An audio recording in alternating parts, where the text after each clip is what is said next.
Hey everybody, welcome to Houdini Hangout. Welcome, it's Monday. It's MOPs Monday. And we're going to be checking out some more of the motion operators nodes in Houdini.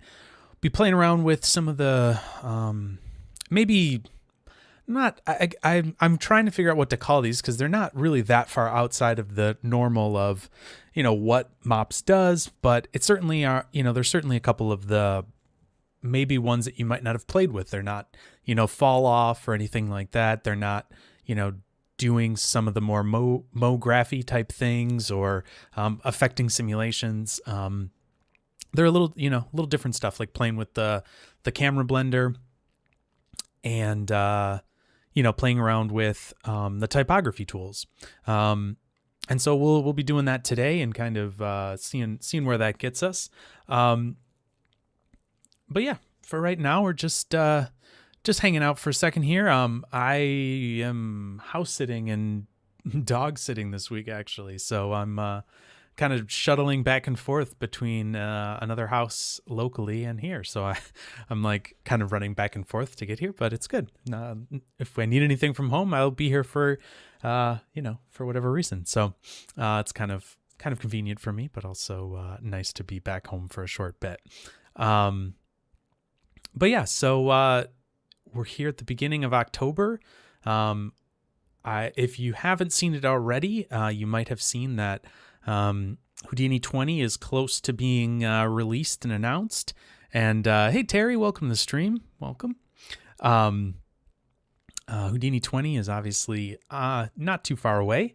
And they've announced some things. You might have seen that around on social media and different things like that. But we're getting closer and closer to the next release of Houdini. So that's going to be exciting.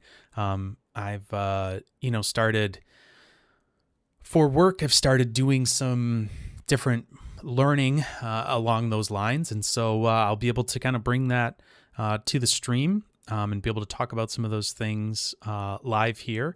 After they are released and available for all, everybody and everybody around. Yeah, great. Glad to hear that, Terry. Yeah, I think it's going to be a good release. A lot of hard work's gone into it. There's always, it's funny. There's always people that are excited about certain things. There's always people that are disappointed about certain things. Hey, Shaz, welcome to the stream. Good morning. Good evening for me, but good morning for you. Yeah, there's always people that are excited about some things. There's people that are, bummed about others. And that's always going to be the case when you're making, software for a large number of different types of users. So yeah, we've got some cool features, I think, coming out. Yeah, exactly. Yeah, there's some, if you take a look at the, I think it would be on the website. Yeah, XPU has got some really nice new stuff coming out. There's been a release for that from SIGGRAPH where was it Brian, I believe? Sorry, I don't know everybody at Side Effects, and I might be blanking on his name and thinking he's someone different, but I think it was Brian Sharp, I think, who did a little presentation at SIGGRAPH. And talked about some of the new features and what, the plans are for it. It's going to be much more production ready, pretty much ready to go for my worth. It would be, any person that's a freelancer or, or somebody that's in a smaller studio that's, ready to upgrade to a new version kind of whenever they come out. It's worth taking a look at Karma now because there's going to be a lot of nice production ready features in there. Hey, Mohammed, welcome to the stream. Aaron, welcome to the stream as well.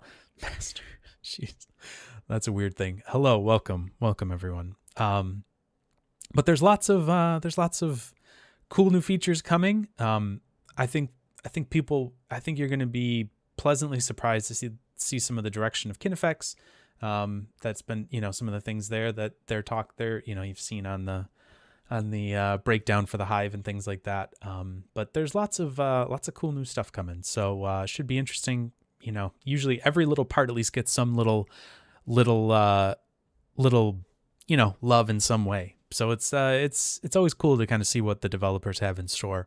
And it's really fun to be a part of that and kind of have a little, a front row seat to that, I guess. Not right in the action, but I get to watch pretty closely. So, anyways, so that's really cool. That's exciting. That's going to be happening in London. I don't know if there's still registration available for the Hive event that's happening. I don't know if that's all like sold out or whatnot, but if you are able to, let me look here and see if just how that works exactly here. Yep. So I think, there's nothing updated on here, although today is a holiday in Canada. But you can register if you're not too distant from if you're not too distant from London. Check it out. Maybe take a train or head on over for the day, and should be a lot of fun. A lot of good presentations. I will be in London for school visits and for the actual keynote, but I probably won't be at the Hive very much. But if you do see me around, you can come over and say hi and chat a little bit. If I am there, I'll be probably popping in and out during maybe in between school visits or whatever around London. But so should be a lot of fun. Hopefully we'll see. We use Solaris with Redshift in the studio, but whenever there's a problem with it, it usually works in Karma. I think Redshift is obviously a really popular renderer. It's been around for a while, but if you like some of those Houdini workflows and you don't really need a renderer that's gonna have to work in other software packages and stuff like that, take a look at Karma XPU. It's really fast. It's going to have a lot of the same features as CPU. It's never going to be, exact feature parity, but I think it'll be there'll be some nice, comparison as far as feature set at this point. So, so that's kind of an exciting thing coming up in the next couple of weeks here, really. So I guess that's about it for, just a little chit chat at the beginning of the stream here. But as always, please feel free to, drop your questions in the chat. Feel free to, bring up questions or thoughts. If you have any, ideas of better ways to do it, better ways to do something that we're working on, other alternatives. Always interested to hear those because there's always so many different ways to do things in Houdini. But this is just one person's view on maybe how to do it, or it's just me trying to figure out how to pull something off. Don't always have the answers, and definitely rarely have all the answers, and sometimes don't have any answers. But always happy to get some constructive criticism or some ideas on how to do things better in the chat. So feel free to put them in there. If you've got a simple question and you think it's way below what somebody should be asking, ask it anyways, because probably somebody else is having that exact same thought or question. So you're not the only one out there with those questions. But let me see. Terry said one more thing here. I use it for personal work. It's great. Only problem is the shading is still lacking, but it can only get better from here. Yep, exactly. I think obviously there's the developers know the things that are lacking, and we're going to try to chip away at those as quickly as we can, but also responsibly as we can, so that we don't make ourselves make more problems along the way. Hopefully we'll be able to get a good final result at the end of it. So great. Let's dive in and maybe talk a little bit about some of these tools in MOPs maybe that you might not have tried out before. So let's jump over and get doing some Houdini. So the first thing I want to talk about, first thing I want to do is save this. So let's save this. 2023, we're getting later here. Oh, where are we at? 2023-09. Cool, we'll say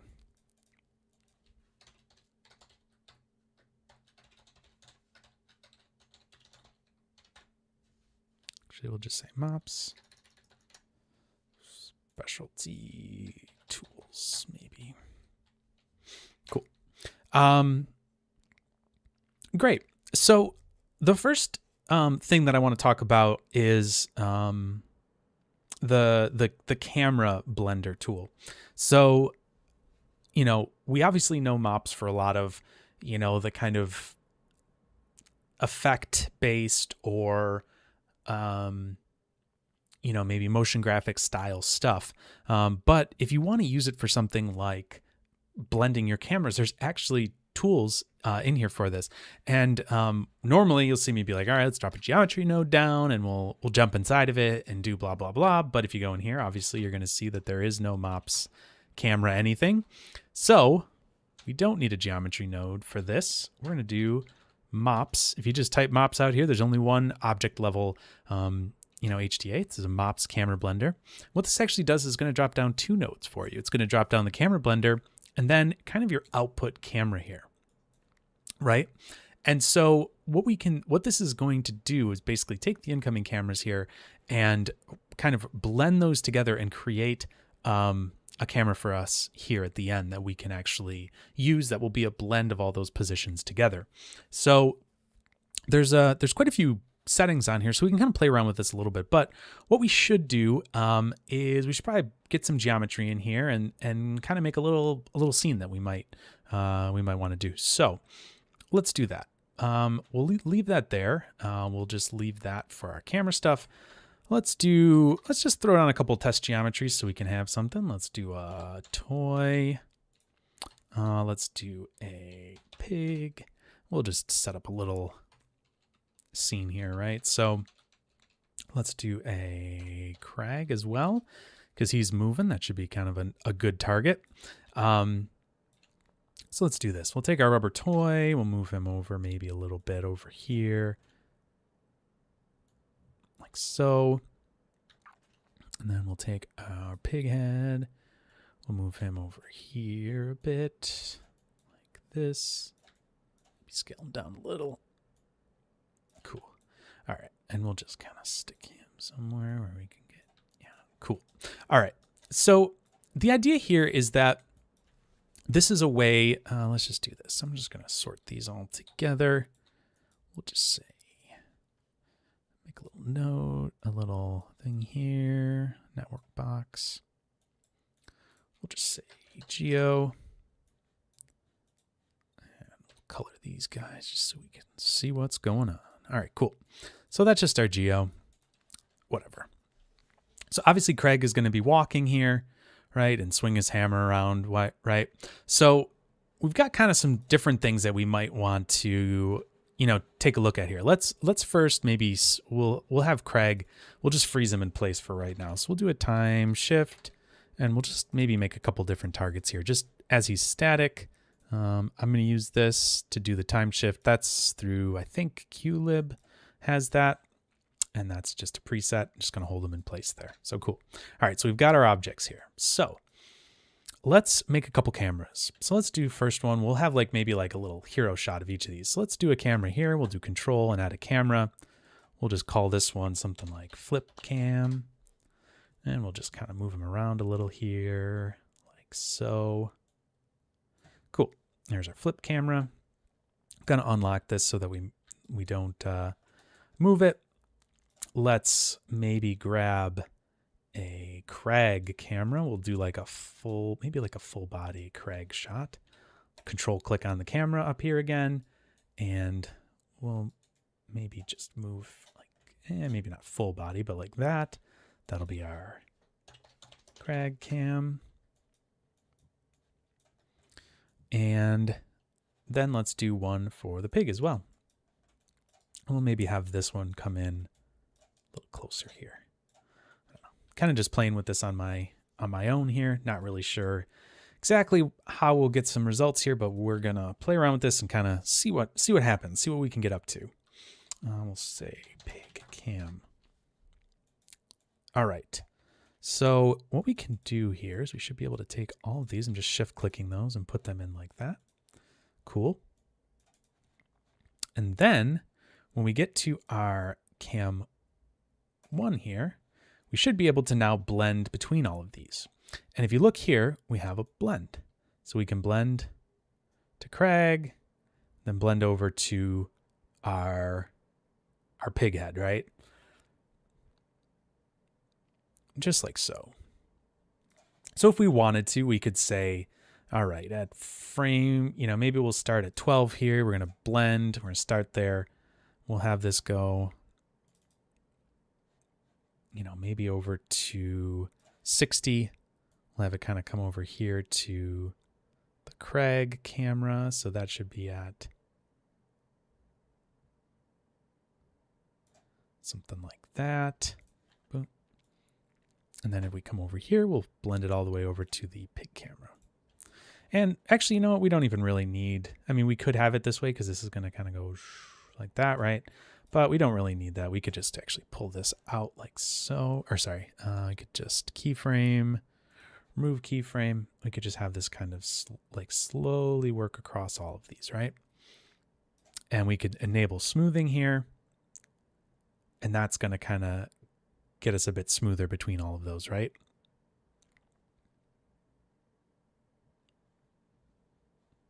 So now we're starting to get somewhere here. And I think if we blend out here, we'll see all of these different kind of oops, I just moved camera 1 there. So let's not do that. Yeah, that should be right. Let's just uncheck that. There we go. So now if we watch this, we can see that our camera is going to be blending between each of these positions here, right? So there's our camera path. We can also change this based on the camera index, right? So what we could do here is we could say we want to go from, why is that still showing there?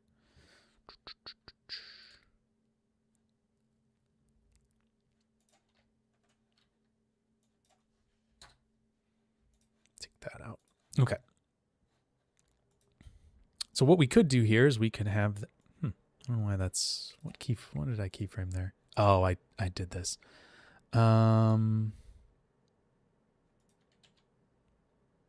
Weird. I grabbed that and moved it around. Okay, that's all right. That should be fine. All right. So with the camera index mode, what we're talking about there is instead of just saying like how far along this you want to go, what we could do here is we could change this. Instead of going to 1, this will be to 2 now, right? So in this case, we're going to go all the way up there, and then it's going to rest at 2. Now, in this case, we might actually want to say, go to 1 at this point here, and we could kind of play around with that, right? So we could actually move this keyframe to maybe be 80. So now this is going to go from between frame 12 to frame 80, and then to 124, like so. Right, and let's enable the smoothing as well. So that smoothing is obviously going to enable smoothing of this path, right? It's not going to particularly smooth the timing of it, but it is going to smooth that path for you there, right? So now, just like so. And maybe what we'll do here is instead of having this one be so far over, maybe what we'll do is let's go into that camera here. We'll go into Craig Cam and lock this down. We'll just move this over a little bit like so. We'll maybe have this a little bit closer like that. And then let's jump over to the pig camera. Maybe we'll just do this like that. And so now we should have maybe a little bit of a cleaner, smoother motion here. So we're going to have it like that, right?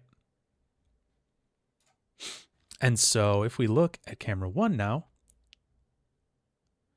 we'll have that. It's going to move over like this and then like that, right?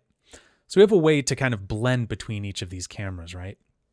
So that's kind of interesting, right? We're able to kind of throw as many cameras in as we want. And the nice thing too is that you can do this camera index. You can do it based on a normalized path, across all of those basically. So what it's doing is I think normalizing the distance from the first camera along that path to the end, right? So it's kind of like adding a curve view attribute maybe to a curve if you've ever done that before, sort of like that. And then you're using that based on this blend is kind of determining what, what the path is going to end up being there. So so that's kind of the really basic parts of it, right? So we're taking cameras, we're putting them into this, and then we're going from there. So any cameras that come in here are going to automatically be built kind of into this path right here, right? And so if we hide these, that's just our output camera there, camera 1, right? So, and you can see here there's different ways to kind of change your orientation interpolation. So if you wanted to do it with quaternions or with Euler angles, I think quaternions are the more stable way of doing that, but I think you could do Euler as well. Euler. Pronouncing it wrong. And then here, if we maintain the focal point, that should be maintain focal point. Sorry, just looking to see what that is going to be doing for us here.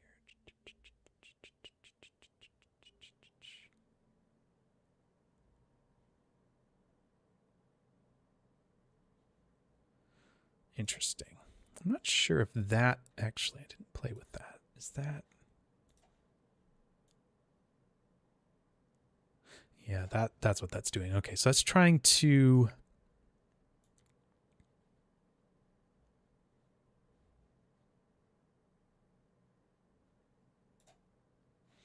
let me see what that is doing there. It's kind of interesting.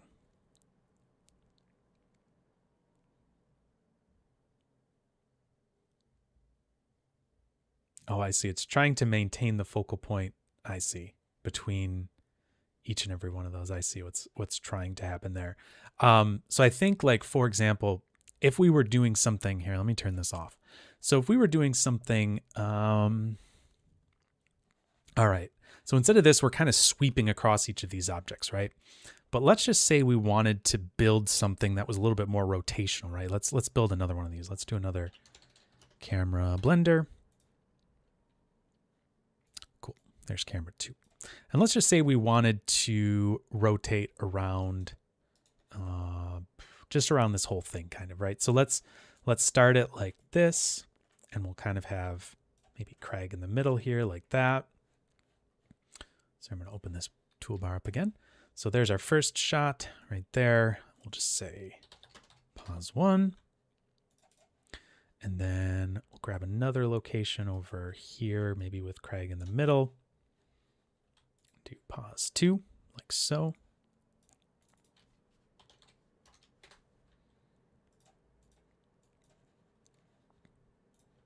And then let's say we wanted to come back in here like this for maybe our third shot like that. We'll say pause 3. Believe what this is going to do, if I'm not mistaken, is that it is going to try to keep our focus sort of locked in place here. Because if we were going to, let's do this. Let's just take this as a normalized range. We'll start the blend maybe at 12 here, like that. Let's change this over to camera 2. And then we'll go across to maybe there. We'll blend this to 1, like so. So what you'll see here is that there's a little bit of this. Well, let's also enable the smoothing, right? That'll help make this a little bit smoother. Right. So we're trying to kind of keep, we're smoothing out the motion of it, but where we're looking is a little bit off. So let's see if we do this. I think what this is going to try to do here is try as best as it can to keep the center point a little bit more. Instead of kind of swinging so wildly, you're going to see that it's trying to stabilize that a little bit more as we're zooming in and out, so that it's not kind of adjusting the center point of it so much. Let me see if we up this a little bit more here. Yeah, it seems like that's kind of trying to enforce that a bit more. Yeah, so that's kind of smoothing that out a bit. making sure that that look isn't kind of drifting so much as we kind of go across this. So I think that's what we're trying to do here, is trying to kind of stabilize that focus distance, especially if it's jumping all over the place. Now there's going to be times where it can't do that and it kind of gets lost a little. Looks like it gets lost a little bit in this here. If we do the maintain focal point, like it tries to kind of lock on. So it kind of jumps there and then it goes, whoop, it kind of loses it right there. Let's see if we up this a little bit. Yeah, it looks like it's just because we're changing kind of the position of where that is that we're losing that a little bit more. So anyways, these are some of the more basic ways of using this, but let's look at some of the other parts of this and the other, maybe these other tabs that will be able to kind of give us a little bit more unique motion to our cameras. So we'll look at this. We'll just look at this one over here first. So this was the one we were playing with before, and let's just say, we'll call that close-ups, and we'll call this arc, just so we can kind of keep track of which one's which. Cool. All right, so we'll do this close-ups one here. So let's go to that. And so now this is what we're doing with the camera blender. Let's turn off this maintain focal point. We'll just kind of let this blend between each of these, right? So we're going to have it kind of come like that and then like that, right? All right, so we're using the camera index here. So let's enable some camera shake and start playing around with this a little bit here. So let's hit play and kind of see what's going on here. And we'll make sure the time is on here. And so one thing to note is that the camera shake will with this specific thing will only happen when you have motion on your camera. So if it's moving, it's going to be shaking. If it comes to rest, it's going to stop. Now there are ways that we can make that adjustment or whatever and make it so that it is actually shaking the whole time, and we'll kind of play around with that a little bit as well. But this is obviously, if you had a camera that's moving throughout your entire scene, you could certainly just use this shake option and you'll be able to get some animation from that. And let's go back here and actually make this blend animation kind of go the whole way through here. Let's get rid of these in the middle here. And let's just move this kind of almost to the end. Something like that.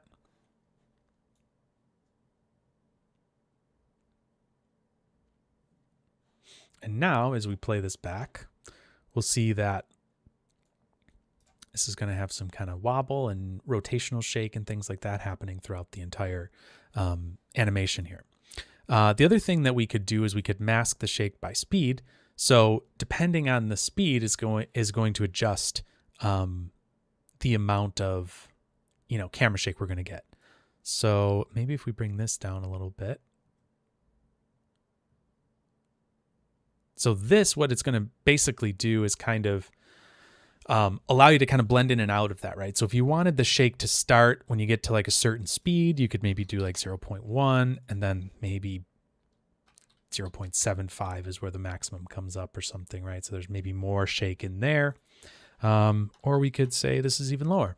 And so what this is going to do is kind of blend it in more and more and more. When it gets up to the maximum speed, it's going to be able to shake a little bit more, and then you'll be able to kind of blend it back out. So that is a way that you could, add in this kind of camera shake and allow you to do that. There's obviously a remap in here as well. And this is going to allow you to just basically, instead of it being a linear kind of ramp between 0.5 and 0.75 in this case, you'd be able to do, maybe have it go up to a higher amount quicker or whatever, but it only stays up at 0.75. So, there's all sorts of different, ways that you could kind of play around with this here. So it could kind of slowly come in and then maybe shake a bit more when it gets up to a higher speed. I don't know. Just kind of playing around with it here, but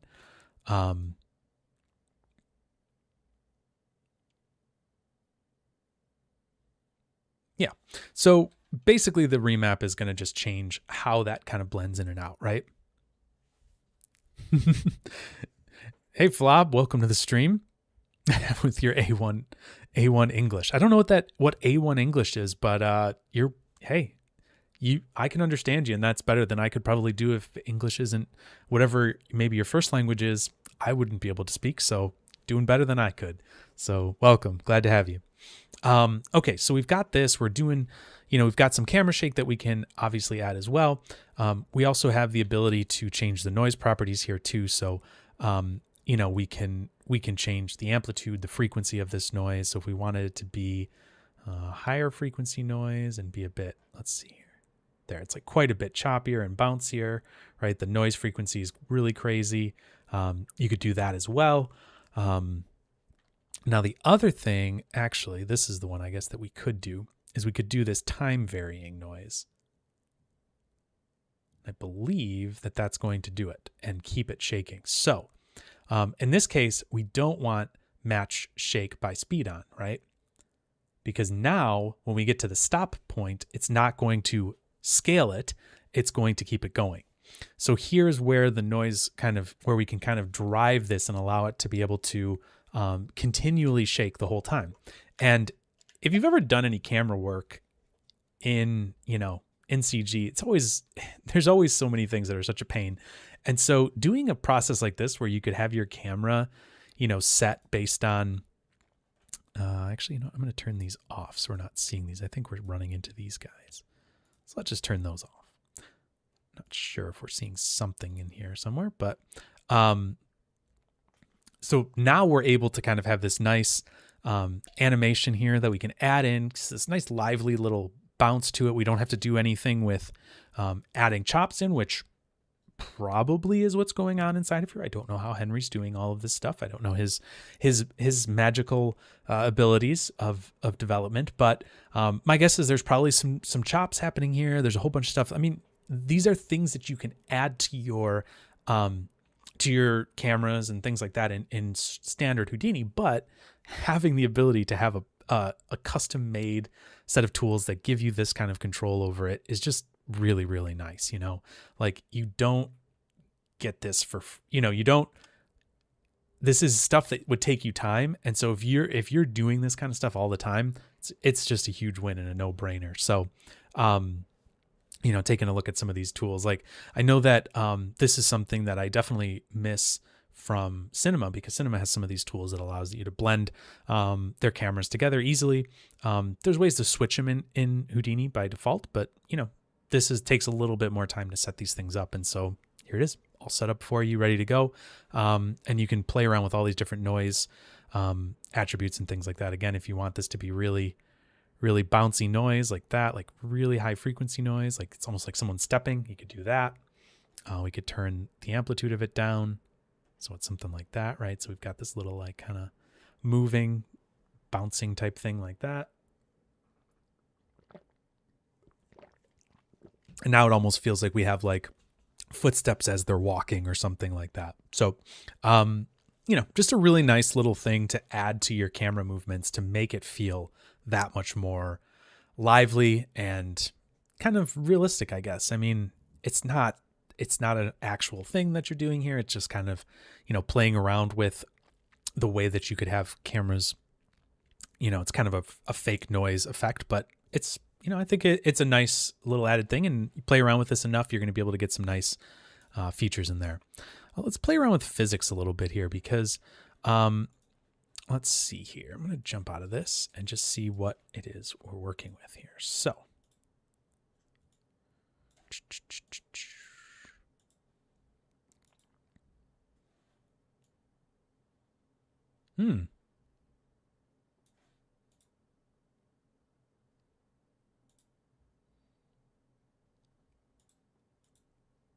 that doesn't seem right.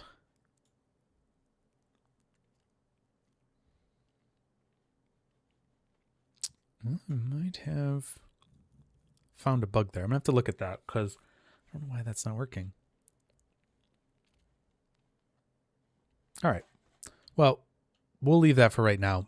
Basically, this is going to be like a springy kind of animation type thing here. I wonder if this is...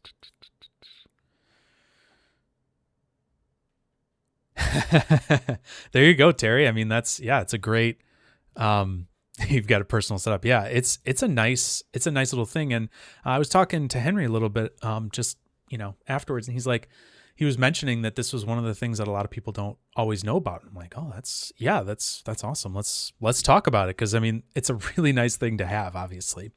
Oh, cool. Okay. So you use nulls instead of several cameras. Yeah, that's interesting. Interesting.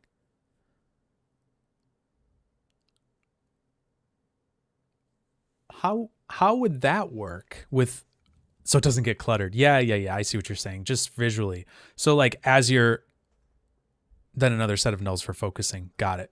Got it. That's interesting. I mean, that's an interesting way of working. So then do you link the null, like, just trying to think of how you're doing that, because if you're using the nulls, that's interesting. I don't know. I'm just kind of trying to process that as I'm talking here. So okay, I guess the nulls, you just rotate them and stuff like that, and they'll update the camera. That's cool. Let's try that. Let's try that out. That is an interesting way to do it. So let's see here. If we do a null, did not think of that. All right. So let's do this here. Okay. Yep.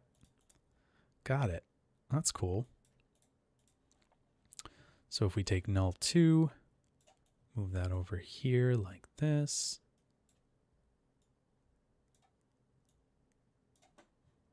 And then move this guy maybe over here like that. Yep, that looks like that's working.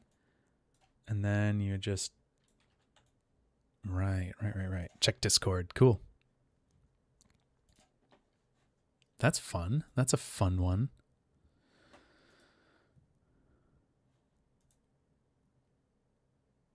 Oh, cool.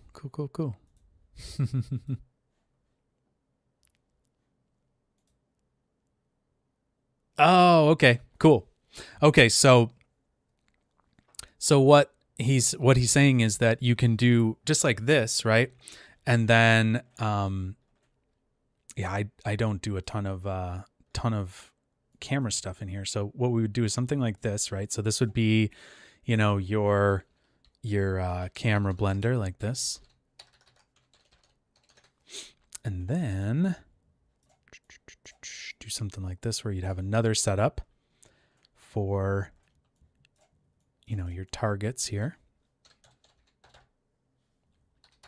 And we'll just say target 1.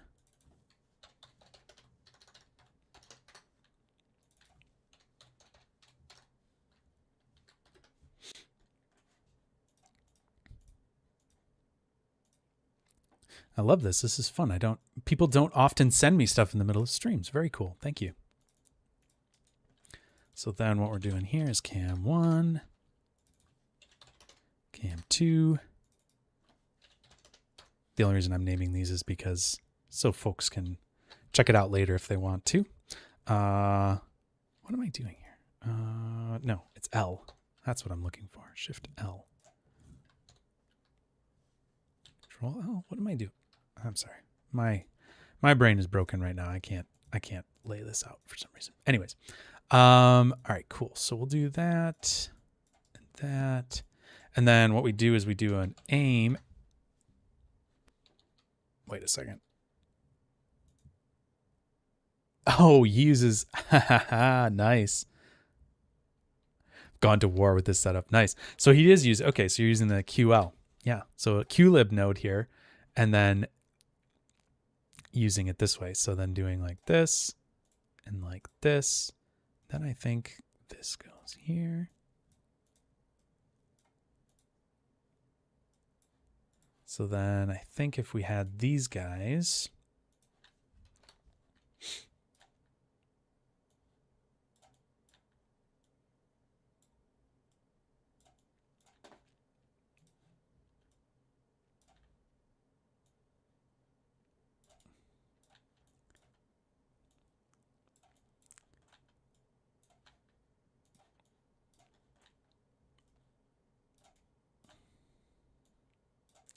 So basically we're just setting up some targets here, right? And then if we set up, we wanted camera 1 to be maybe like here, something like that, right? And then camera 2 to be there, and camera 3 to be like over here, something like that, right? I will just hide this guy for right now. So what we could do then is we could actually just have these two like linked together or something, or you could do it however, right? But you could do this and then maybe paste references there. And then as these two blend together, oh, wait a second.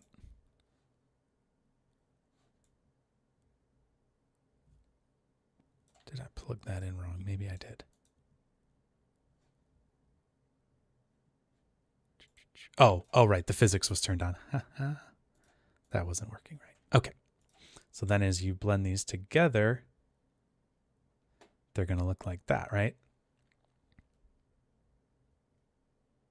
Add a lot of blurring. It smooths out the path really nicely. Yeah, for sure. So what you can do is then we could look at this and say, we'll say,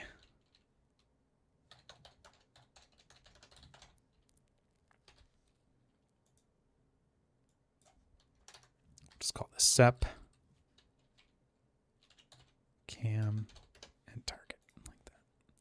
And so now if we do something like this, sorry, there's a lot of cameras in here.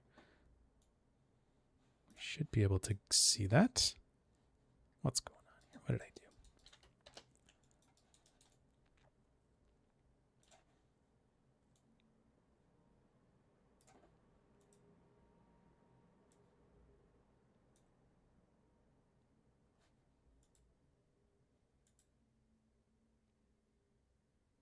Oh, right. This one's all linked. That's why. Let's get rid of this. We can just do a camera here, I think.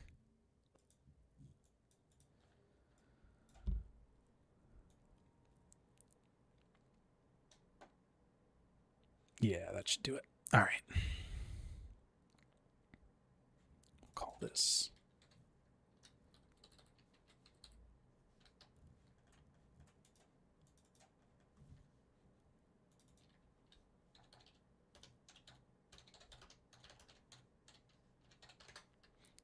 Cool. All right, I've got something stuck in my UI there. That's fun. I don't know how I did that.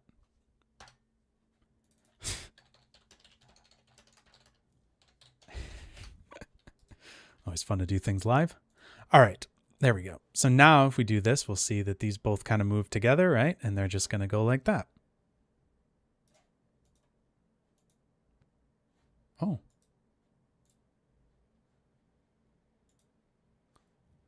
Is the stream laggy? Interesting. I don't know. Is anybody else seeing that? Please let me know.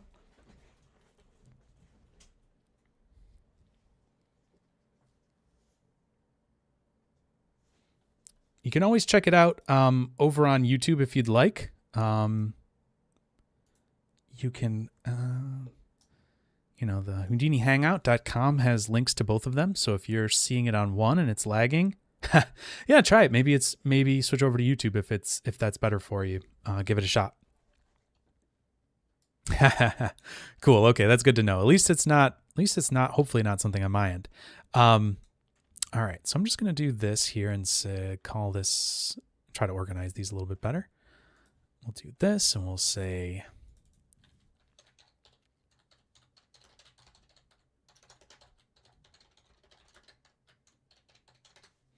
so that's an interesting idea. Thanks for sharing that, Terry. I really appreciate that. That is a neat little way of doing that. I mean, there's always a million ways to do these things. So it's always cool to hear, people's ideas on ways of doing this. So you guys can jump on here, take a look. You will need QLib for this easier way of doing this. Maybe there's another way of doing that, but I think again, this is using, what do you call it? I can't remember if this is using, no, this isn't. So, yeah, cool. There is something like that, like an aim, I think in chops, I think, maybe. I don't know. Anyways, there's some place where I've seen this icon before, like a look at thing. Is that what it is? No, I can't remember where I've seen that before. Anyways, yeah, so very cool. Very, very cool.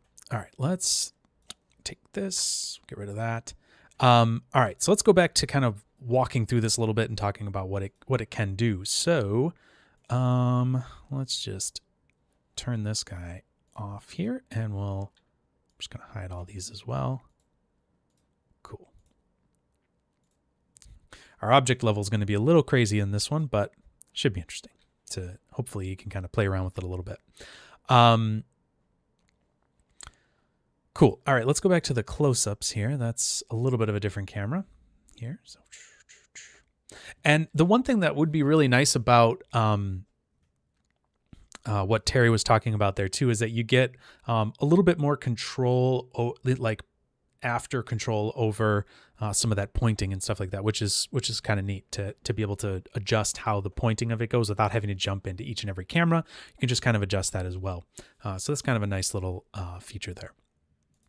One of the reasons that I had to delete this camera here at the end was because this is actually linked quite a bit into this. You can see here there's some stuff coming from the MOPs camera blender. And I believe that if we had these at different focal lengths, like a wide focal length, a little bit tighter focal length on that one, and then we'll just go back. We'll just go back to regular. I'm pretty sure that this is going to blend between those, if I'm not mistaken. Yep. We're going into a closer focal length there and then kind of coming back out. And so that has to be able to be kind of sent through here, and that's what's actually getting translated here through some point attributes and things like that are coming from that node. So that's why it was like basically saying it had 0 focal length, and it was like, wait a second, why is this not working? It's got 0 focal length, that type of a thing. So causing some issues with it that way. Oh, there you go. That worked. I don't know why it didn't work before. All right, cool. So let's talk a little bit about some of these other things here. So, right, so if we can enable the filtering here, what we can do is filter out some, weird little bumps and things like that. So we could obviously do channel smoothing here, and that could make sure that they're all, we're animating nice and smoothly here through all of these different things, right? So let's see here. I don't really think we're going to run into too much on these because they're pretty smooth as it is. And I'm not sure if this is even going to be... Yeah, I mean, you can see it smoothing it a little bit there. You can see it adjusting, but it's really not going to be too much, I don't think, smoothing.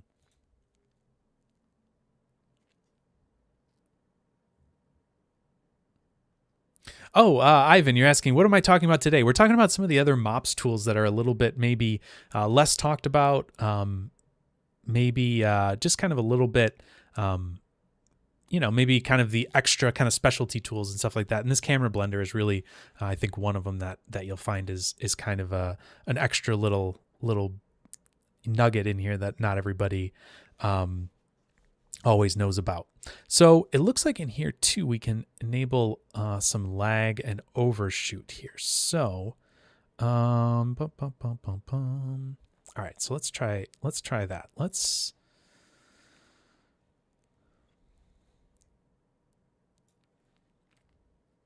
right, I'm not going to enable the channel smoothing, but let's enable the lag and the overshoot. Yeah, see, this is like going really slowly. So instead of doing that, let's do this. Let's turn this off and let's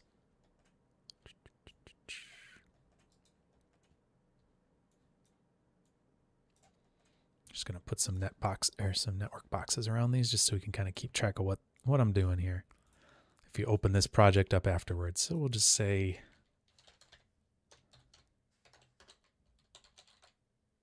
standard camera blending. Cool. Oh, so the one thing that should be said about the difference between these two is that obviously here, these aren't cameras that you're blending, so you wouldn't have the ability to blend those focal lengths and stuff like that. So that's just something to think about there, but certainly not a reason not to do it. It's just, something to keep in mind. Okay, so let's try this. Let's grab a couple cameras here and let's go in here. Oh, too close. Got the wide angle. I like the wide angle. Let's do that. All right, so we got the wide angle on Flip here. So there he is. And let's say that we want to, we'll say close, wide, Flip. And then let's do another one. We'll jump out of this and we'll just jump over to the pig like so. And we'll call this guy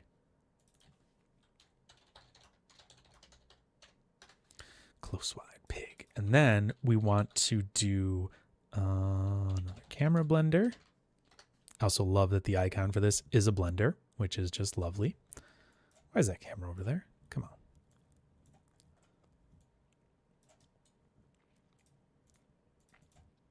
All right, so we've got these two. And what I want to do is make this pretty short and snappy. So let's take this blend. We'll start at 12. And then in maybe 1 second, we'll jump those. Yeah, Ivan, that's exactly what I said earlier about missing animated cameras with nulls and things like that. Yeah, you can do it obviously in Houdini, and it's doable. But I think this is again really close to working in some of these things that are maybe cinema things that we're used to or we came from in that workflow, to be able to kind of bring some of those back. So it's really pretty neat to be able to do this. So let's say lag overshoot. No, we'll just do cam. Okay, so let's do that. We'll do lag overshoot cam. I'm gonna unlock this so doesn't have the red all over it. So there we go. There's our camera. Amazing cinematography. Like so. So,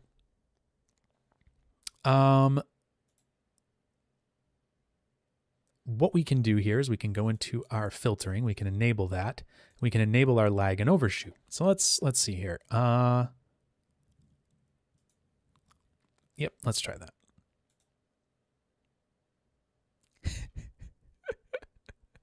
And that's just fun. That's just a fun thing that you can add in here is a little bit of lag, a little bit of overshoot. In fact, you know what I'm going to do? I'm going to just shorten this maybe down to 96. And we'll hide these guys so that we're not seeing any extra stuff in there. And there it is. And so we can do, we don't have to lag the rotation, right? We could just lag the translation, or we can lag both of them. I actually don't think that there is any lag on it per se. Let's see here.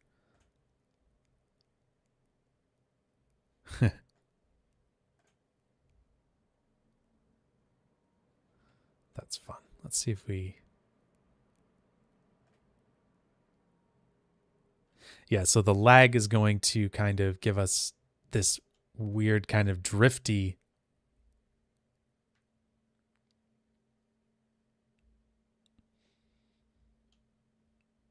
Oh, cool. Yeah. Yes. Henry just jumped in the chat there and said something else you can do, and there's an example included, is export the camera curve to a SOP network and then use MOPs tools like MOPs Animate or any SOP on the curve itself for precise control. That's awesome. Yeah, I was going to play around with that next. So maybe I'll take a look exactly at that example, and we can give a little love to the example files as well and take a look at those. But thanks, Henry. Yes, exactly. Actually, you missed it. Ivan, great question. I was actually doing that earlier. So,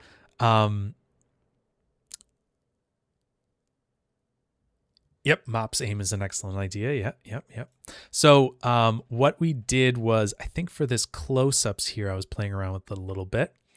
Let me just turn these guys off as well. I mean, obviously you wouldn't have this many crazy camera setups in your network usually. This is pretty ridiculous. So sorry for all the cameras, but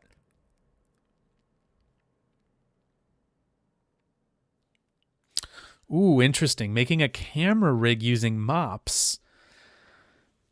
Yeah, Terry, that's an interesting thought, but I don't think. How would you do that? Okay, yeah, I see. You'd be pulling the data in and out using the SOPs path. Yeah, because like you couldn't actually do, you couldn't actually do cameras obviously in SOPs because cameras are in the object level. So, but yeah, that's interesting. I think for sure. Hey, there's a little maybe idea for Henry out there. I mean, I know people definitely have talked a lot about wishing that there were better like ways of dealing with cameras and things like that.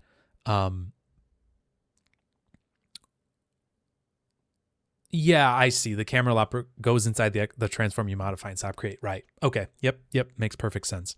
Yeah, and that would be fairly, I mean, the hardest thing to do would be the actual, the editing of it in SOPs, but obviously with the MOPS tools like that, you'd be able to control that. So yeah, that's certainly a pretty cool idea.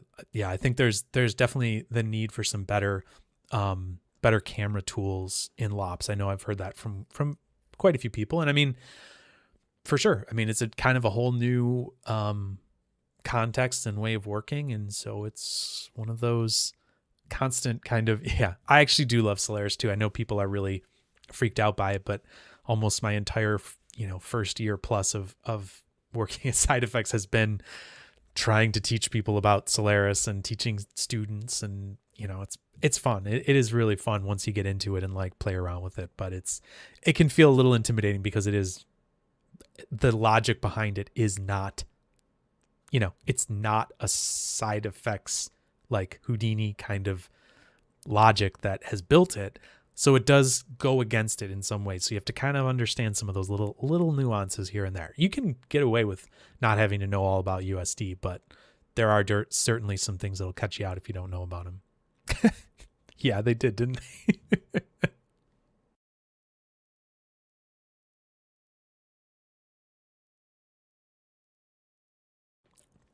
Well, the real benefit I get, which is crazy that a lot of other people wouldn't get, is I get to talk to the developers kind of whenever I want to, or whenever they have time and can give me some of their time. So really what I'm doing is translating all of these really smart. Yeah, I do agree with what you're saying there about it's sort of, it sort of is because it's procedural. The object level kind of is not as, yeah, it's procedural. It's just a little different. It's a different thought process too. And honestly, to be honest, I could see a world where eventually, and this is not Side Effects saying this is me with literally no knowledge of anything saying this. I could see a day where maybe in the far future, they would say, well, we can do everything that in the object level that we can do, or everything in Solaris that we can do at the object level. Really, it could eventually become kind of a replacement for it, I think. I mean, there's certainly some processes now that it wouldn't work for, but it really is. Yeah, exactly. I think eventually Solaris could overtake object level as far as where people would go by default, because really it does a lot of the same things. You're putting lights down. You're making containers for geometry, which is what basically a SOP create is.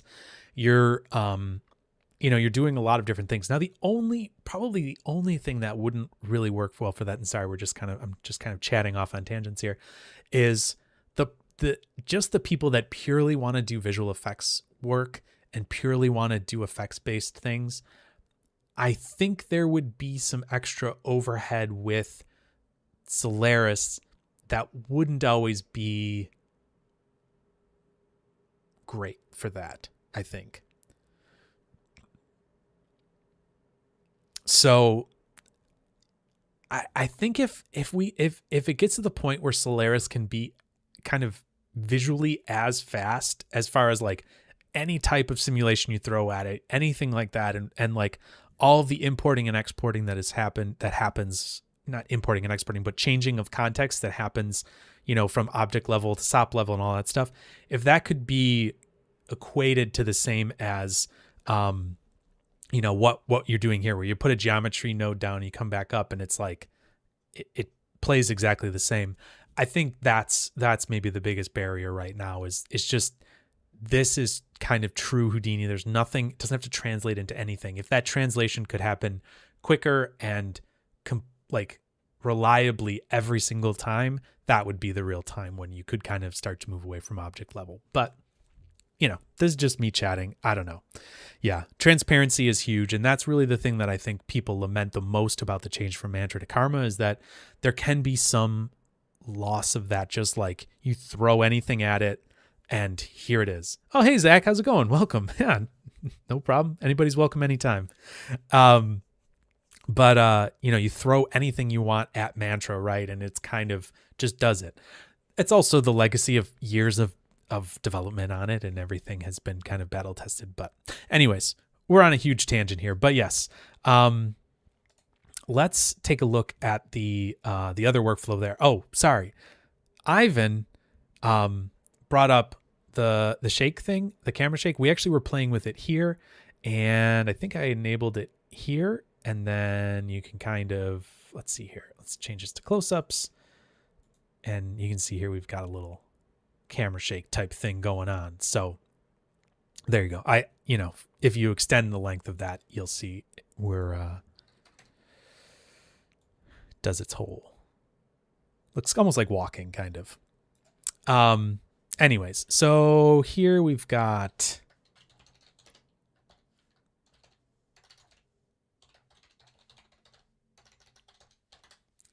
yeah, this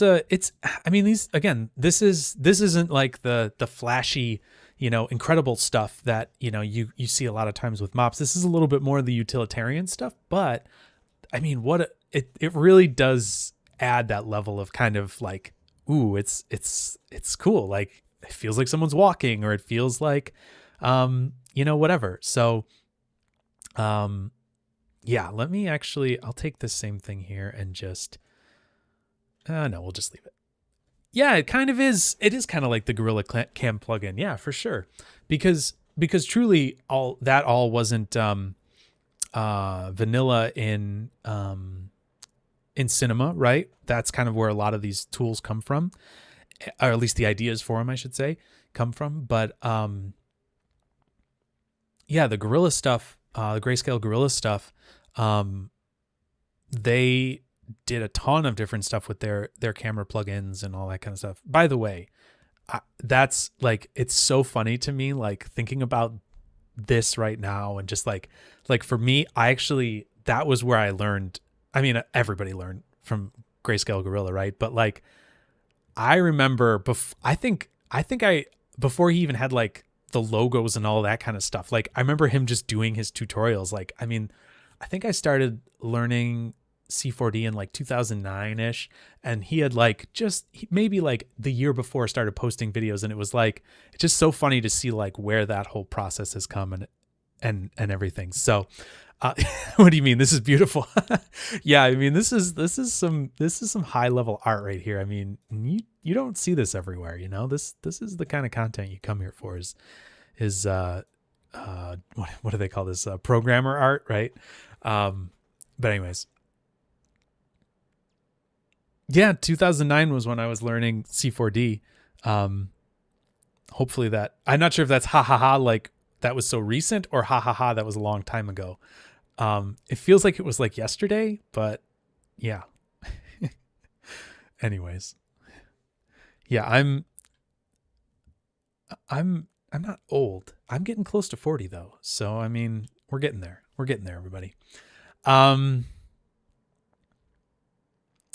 All right. So sorry, huge tangents. Yes, Henry had mentioned the example files. Let's crack those open, maybe, and take a look real quick. Oh, Henry, that's not even fair, man. You're so far ahead of me. What the heck, dude? Ivan was laughing because he was 9. Oh man, that's funny. Henry started Houdini in 2008, dude. You are a lucky man. I didn't even know Houdini was a thing until I first learned.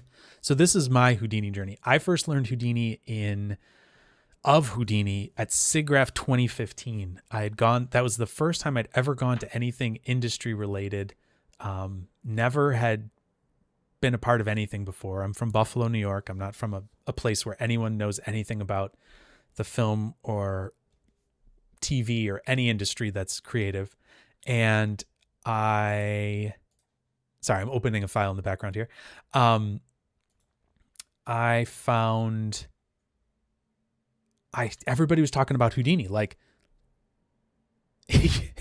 Henry, I don't think you're any older than me. I actually was behind a little bit in my education. I think we're almost the same age, man. But anyway, so that was where I first learned about it, because everybody, like, every presentation was talking about, simulation in Houdini. Big Hero 6 is not like my favorite movie or anything like that. Like, I don't think it's like the greatest movie that's ever made, but I have such a soft spot in my heart for that movie, because every presentation on Big Hero 6 was like, we used Houdini to do this. We used Houdini to do this. We used Houdini to do this. And I was just like, what is this? This is like magic. I love this. And like my whole purpose in my job at that point was basically doing simulation for commercials and stuff like that, and like making things look cool in like an art directed way. And so I was like, everything was saying like, oh, you can art direct this and do all these things. I'm like, all right, I guess this is what we do. So yeah, that was my story. 2015 SIGGRAPH. I think by the end of the year, I had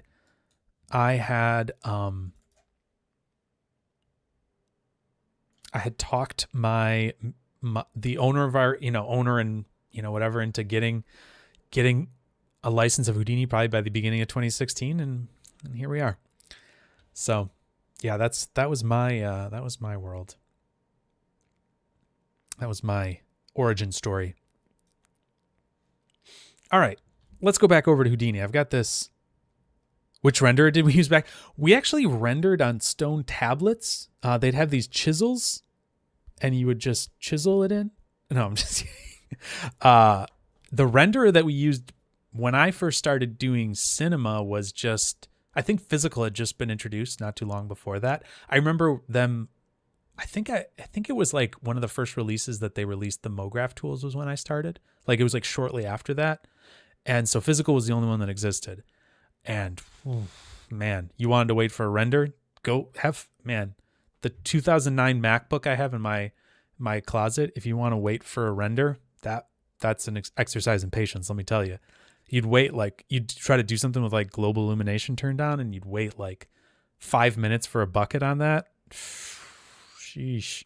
I mean, honestly, I hate saying this, but anyone that's learned like rendering, oh God, stop it. Just stop it. I remember when I first saw, what was it that I first saw? It was either Arnold or Octane was probably one of the first ones I saw with their IPR. And I almost like pooped myself. I was like, how is this happening? Like, how are you seeing this so quickly? This makes literally no sense. 980. Oh God. Oh God. That's rich. That's rich. Yeah. Well, hey. Yeah. You did. I did get to watch a little bit of that being born. Actually, I got to go to I was at the SIGGRAPH where they announced the RTX cards, the 2000 series cards. I was at that SIGGRAPH, and I remember sitting at the Arnold booth having them demo stuff with that.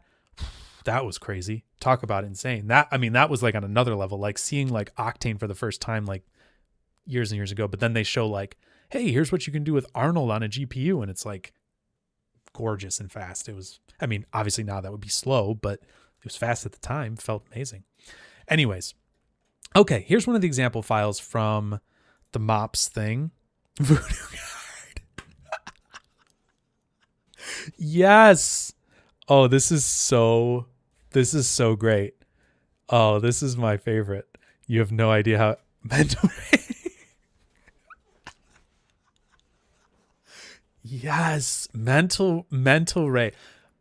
Oh, was mental ray scanline? Oh God, I learned a little bit of 3D Studio Max when I was in college. I actually went back to college when I was in like my mid-20s, so I wasn't like fresh out of high school, but that was around the same time, around 2009. And I think that was like Scanline, and you would just see like the scan lines come down and like slowly render. I feel like that's how it worked at that point. But yeah, oh my gosh, a Voodoo graphics card. I think that should be like required learning, like patience training for new artists. Like, okay, you've got to go do a week on this old box and see how you rendered this on 3ds Max 2.5, or like, you know, go back to like what was it like I think it was like release like, oh, it's like 11.5 of Cinema. I want to say that's what it was, something like that, because I remember like 14 and 15 like through those. So yeah, like go back to one of those and just like have fun with it.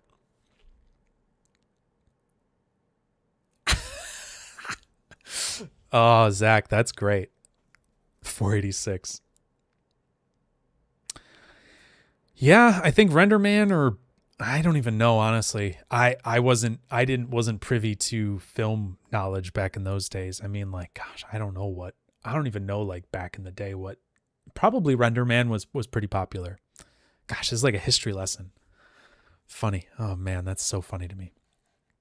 Anyways, Henry, is this the file you were thinking of? I could open up the other ones too. I think here I've got them. I found them all real quick, so I'm not sure if this is the one you were thinking of. I think this is the only. I think these are the camera ones here. So let me know if this is the ones you were thinking of. Maybe this one, Camera Blender New. I'll just open this one up real quick. See what this is. Oh, this is probably it. I think that's correct. All right, let me just see this one. Oh, that's cool.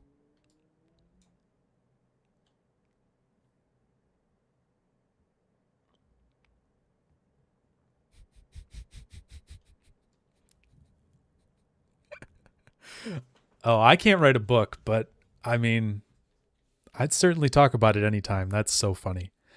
All right, everybody, just read that last one. He said 333 megahertz. 333 megahertz. That's 0.3 gigahertz. That's what a CPU was running on that he's talking about. I can't read. I don't think I could. I can't type because I can't write something because I write the way I talk, and that sounds like ends up making me sound like a lunatic. So I can't write a book. My wife is a really good writer, but not me. But it would take her like she's so like thorough on everything. It would take her like a century to write a book. So, anyways, okay, let's see what we got here. Maybe this is the wrong one. I don't know, but let's just see.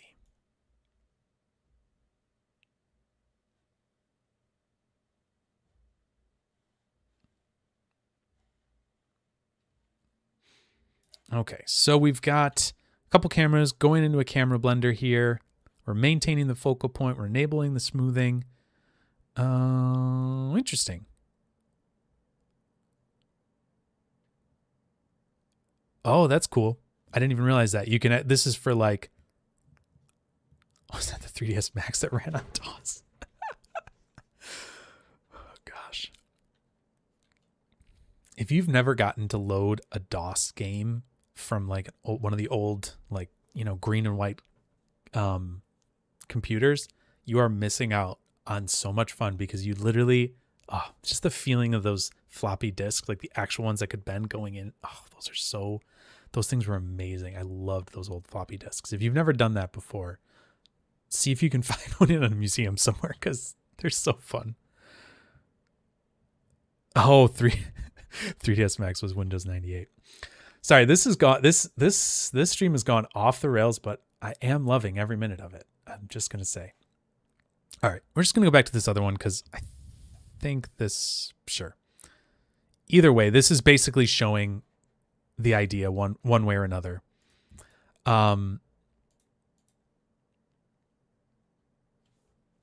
So we have our two cameras. This is the most luxurious. So this is like the most basic setup here. So we've obviously got our test geometry here. We've got our two cameras here and here. And then what we've done here is this is actually breaking out its own path, right? So we're outputting this this camera path into SOPs, right? And I believe, let me just jump back over here. I believe that if we wanted to do that with one of these, we could do that very easily by going here. Exports path to SOP, and then does this make, yeah, okay. I was like, did that make a new one? Yeah, it did. There it is.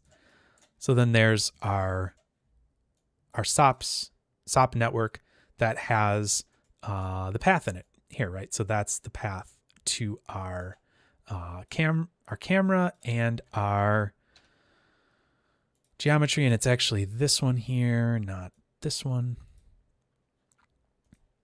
Sorry, too many things going on here. Let me just turn everything off. Go away. Cool. All right, so that is our camera path right there. And then you could do all sorts of stuff with this and manipulate this and control it from there. So what this is going to have, a bunch of things like aperture, focus, f-stop, all these things that you can then play around with, right? So you can actually play around with all these attributes that exist on that path. So now we're back into that really nice SOP level geometry where we're talking about points and primitives with attributes attached to them and being able to, blend those and do all sorts of different things with them. So let's go back over here so we can actually see what kind of Henry's cooked up. And like he mentioned, like Henry was saying, this is actually one of the example files.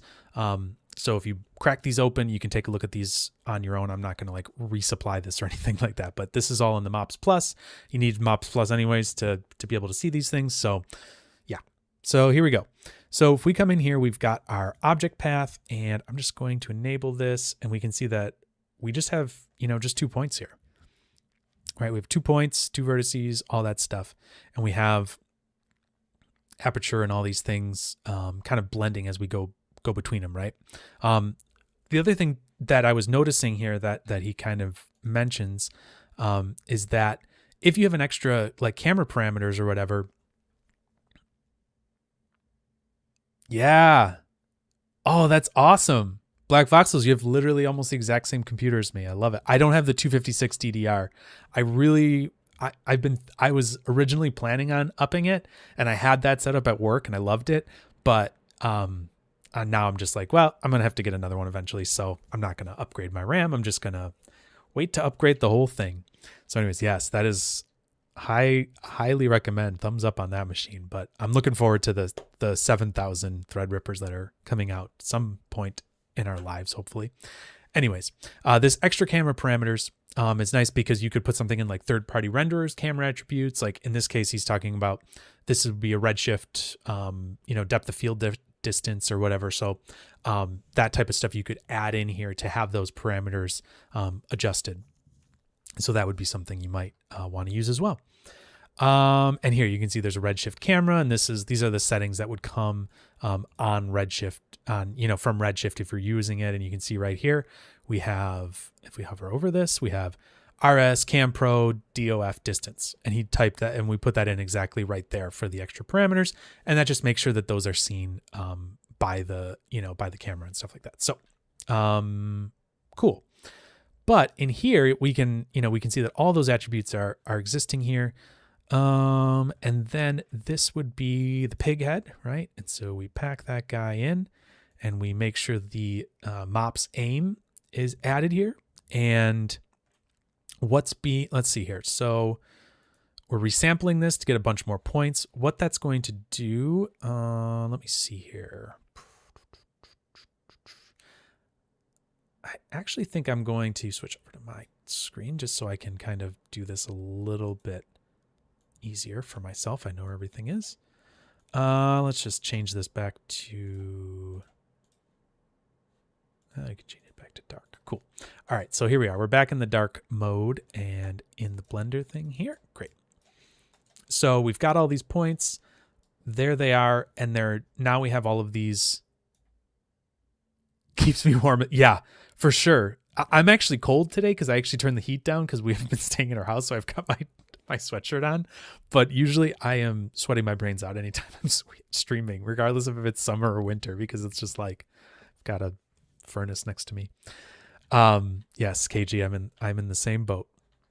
Okay, So we've got this here. This would obviously blend between all of these different attributes and things like that. Just to prove that the focal length, okay, so the focus is changing. If we change the focal length on one of them, so like here, if we took this one and made this, let's just see this here. I think that's camera 5, right? So if we took that and tweaked the camera like that, so it's really wide, and then we like that. So we'll see that in here, the focal length starts at 16.6 and blends all the way up to 50. So that's cool. That's resampling it in between there. We've got this spline fall off here. So this is creating the MOPs fall off attribute on the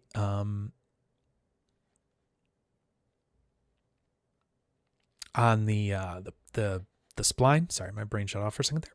So this is creating our fall off attribute here. And then our MOPs aim is going to be making sure that we're tracking, the target attribute or the target as we go through this, because otherwise I think what's going to happen here is we're going to lose it if I'm not mistaken. So let's see here. Yeah, see, we've got this kind of wonky view right here where we get way off of it and then kind of come back to it, right? So we want to keep this better aimed. And so if we use this MOPs aim and use this with the packed geometry, that, if you remember with packed geometry, that packs everything into one point as a packed geo. So now we have one point that we're looking at. We're using our MOPs aim. We're targeting the object. And so now what we should be able to do, what this should do is keep that better in the center. And then we have these kind of edge fall offs here, right? And so what we could do with this as well is we could change the fall off, right? So we could remap this. So it would take a little longer for it to kind of snap into place. Then it keeps it locked, and then it kind of drifts back out to that kind of final orientation. So these are the ways that you could kind of play around with doing this. And this is basically just adding this orient attribute onto here. So I think right there, yep, orient. So that didn't exist up here, I don't think. No, it did not. So that's adding the orient attribute. And if you remember with an orient attribute, that's kind of the highest, I think, precedence of the kind of instance attributes in Houdini. And that is allowing it to know kind of where to point itself. And we're blending in and out of that pointing, right? So that's really what's happening here on this SOPs level. We can import these in, we can do all the stuff we need to there, and then this out will go back out and be picked up by the MOPs camera blender, because here we've got it set to use external path and it's pointing at that out. So this has made kind of a round trip setup for us. It's merging it in and then we're bringing it back out and into the camera blender here. So kind of a little round trip process. So you could obviously have your own custom paths and all that kind of stuff. Yeah, you could noise up that path. You could do any number of things to that and kind of, make up something, something unique or interesting from that. You could use the MOPs tools and play around with doing fall off. So it kind of goes in and out of like aiming at something, whatever, maybe you make the path noisier with fall offs and noise modifiers and things like that. All those things are obviously options. So cool. And that again is what we're doing here as well. So we've got this path coming in, and I think in this point, this actually is kind of smoothed out and subdivided. However, I think if we did turned off enable smoothing, I have a feeling this will just be 3 points. Nope, not true at all. There's probably a setting in here where it's, oh, maybe it's enable interpolation. Yeah, that's what it is. And maintain focal point, right? Okay. Nope, I guess it's just this maintain focal point that's subdividing it. So if we did it this way, this gives us that really straight camera path, right? And so I'll just kind of build this from scratch, and we can take a look at maybe how this might look if we did it ourselves. So there we've got that. Let's do a resample here. We'll take a look at this. We can go a little. Actually, you know what? Let's see here. Yeah, that should be fine. What can we do? A smooth, right? I think that would work in this case. I think if these are low or if these are higher, we're going to get more smoothing out of this. Yeah, there we go. Smooth that out. Maybe do another little resample. Another resample here just to get a little bit more resolution out of that. And what we can do there is we can also do this as a subdivision curve like so. So that'll give us even more smoothing. And then we could do kind of like what Henry did here is we could do an object merge, right? And bring in one of these geometries. You could bring in anything. You bring in a null, you could bring in a geometry. Doesn't really matter. Let's see. We'll just bring in the pig head because that's what we wanted to do. And we'll say into this object just so that the object level transform has been added. We'll just say get pig head. And then let's do the MOPs spline fall off like Henry had mentioned there. And this is also the same spline we'll be using for the fall off. And I think what we can do is remap that fall off. Let's preview it. We can kind of see this hopefully.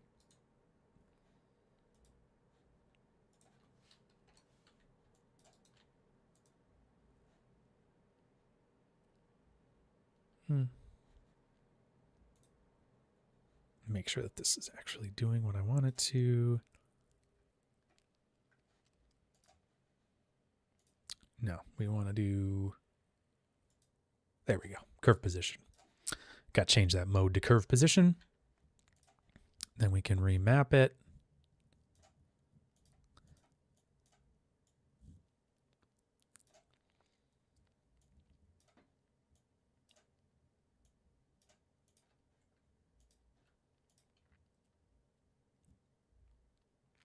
Actually, you know what? We don't even need to remap it. Let's just leave it on the whole time. We don't even need to remap it.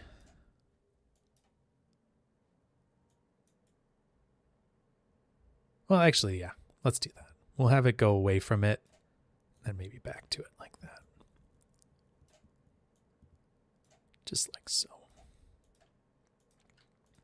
Do that, monotone cubic.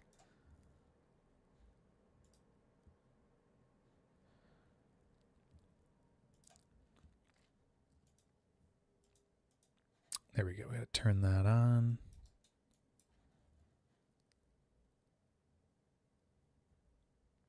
So let's be on, then off, then back on. So we'll just play around with that. So let's do MOPs aim.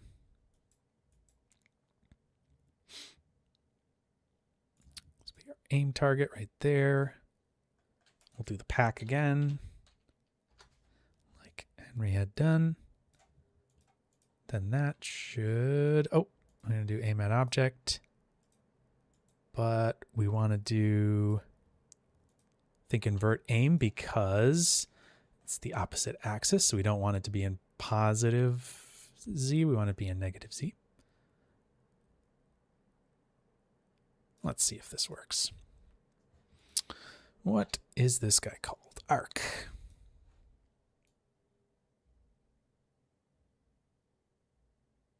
Oh, that was funky. What did I do there?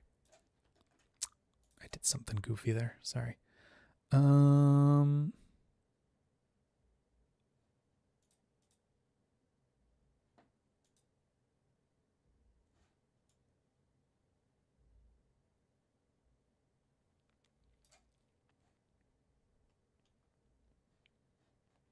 did I do there? I must have just done something stupid and fast.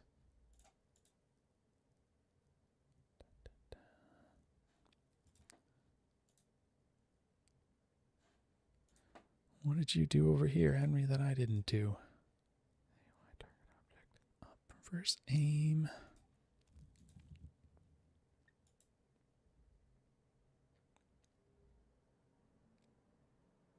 Hmm.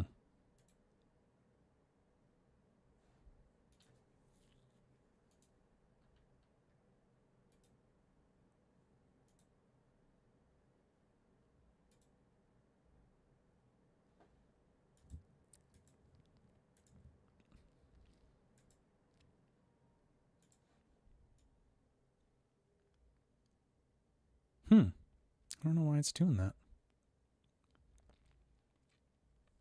That is odd. That is an odd one. But anyways, if I just turn this off, it'll work. It should work anyways. There we go. Just constrained it to that. Obviously, you could change this and have it blend between them and all, there's all number of different things that you could do. You could move that point around. You could have this control in a bunch of different ways. But this just shows that you can bring it into,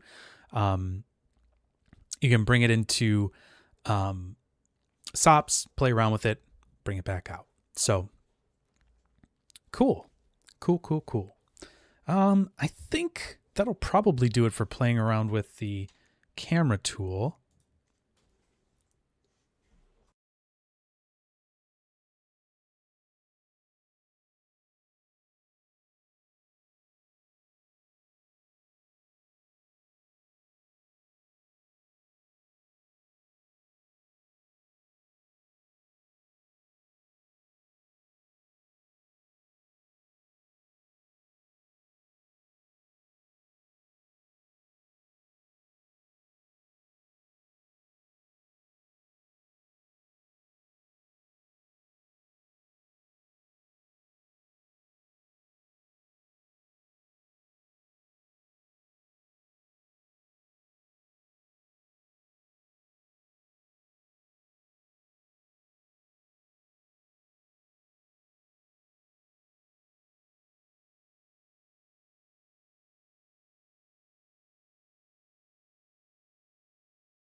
Oh, it was muted. My bad.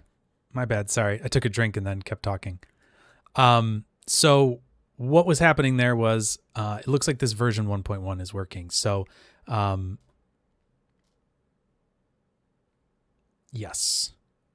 So if you use this AIM version, the 1.1 release, that seems to be fine. The 1.2 seems to have maybe a little weird bug in it, or I'm just doing something really stupid with it. That's possible as well.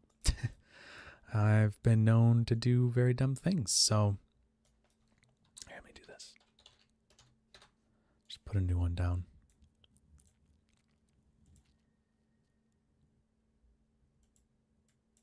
Oh, do both of these need to be plugged in? Maybe that's the problem.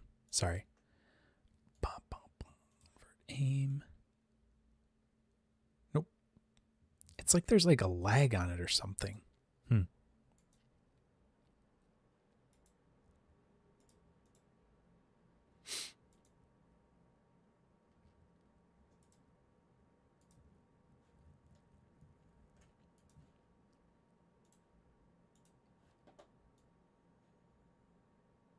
It's really strange. I don't know what that's all about. Anyways, all right, cool. No, I haven't used the subdivider yet. Let's let's play around with it. I'm saving this out as a different file because it's too messy with all the cameras in here and stuff. So let's just set this back to aim11 and we'll reverse the aim. Change this to target object. Should do exactly what we wanted. Great. We're out of here. Sorry about muting that. I always try to be like mindful of like not drinking loudly and stuff like that. And then I mute myself and don't talk for whatever, a couple minutes. Cool. All right, that's good. Let's go over here and we'll do file, save as, and we'll call this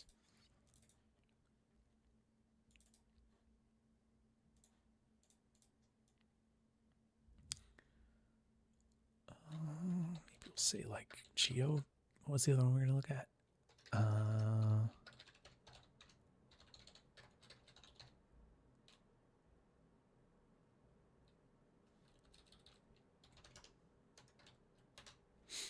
All right, so let's do that. Switch over to this. Okay, cool. Geometry. Yeah, I haven't played with a subdivider. Let's play with it. Let's see what we can do. This could go terribly. I don't know. Maybe we'll use a platonic question mark. Icosahedron. Sure. Cool. Subdivider.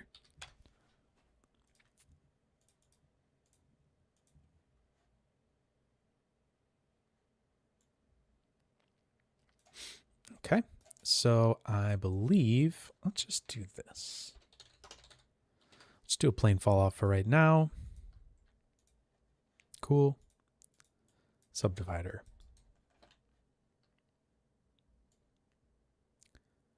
Okay, that's just super fun.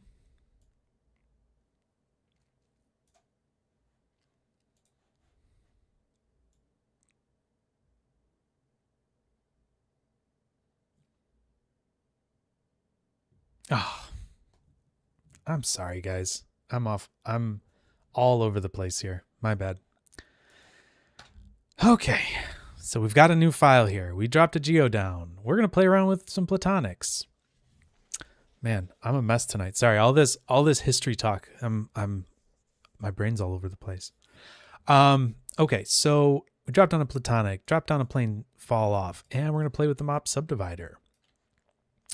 So, I mean, that's just fun. That's fun stuff right there.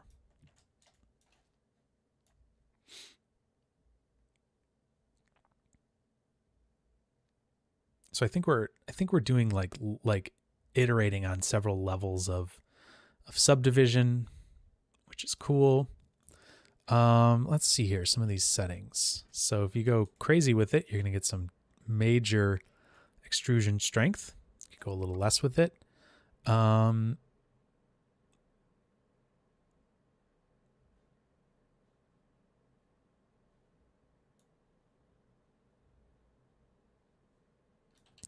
Cool. And then I think, yep, we can just keep going with it from there.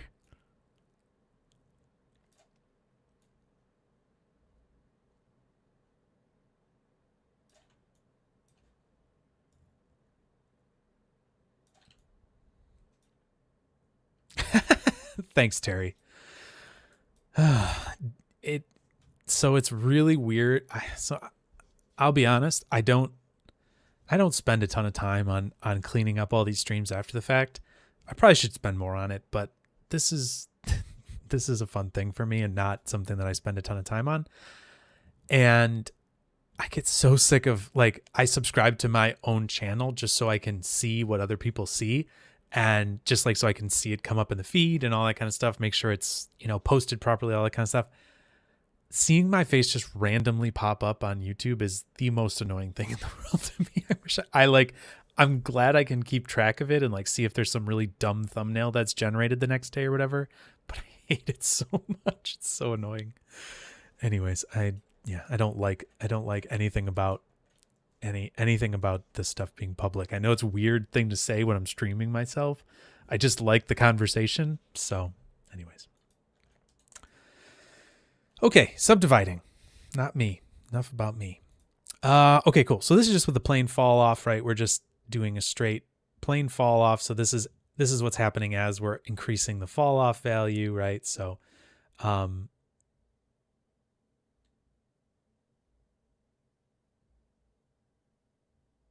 mean, that's just fun to watch. But instead, what we should do is probably use something like a more interesting fall off of some sort. So let's do.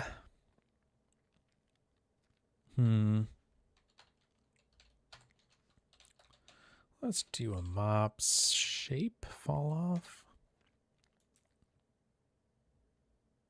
Oh God, giant eyed thumbnails. I can't believe that there's people that spend time on that kind of, I don't know. I don't understand most of the things about the world. So that's definitely one of the ones I understand the least, I think. But yes, no, thank you. All right. So what we can do obviously here is we can drive our fall off based on this, or our subdivision based on our fall off here. All right. So as we kind of push through here, that's kind of weird. Oh, right. It's because we're probably not adjusting any points when we're in that small little area there.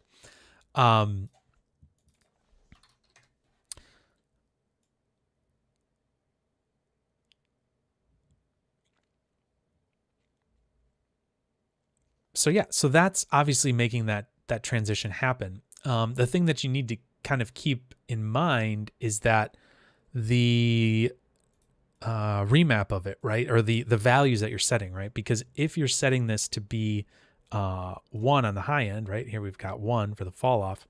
If you're setting that as the high end of it, that's going to kind of drive the end shape of this.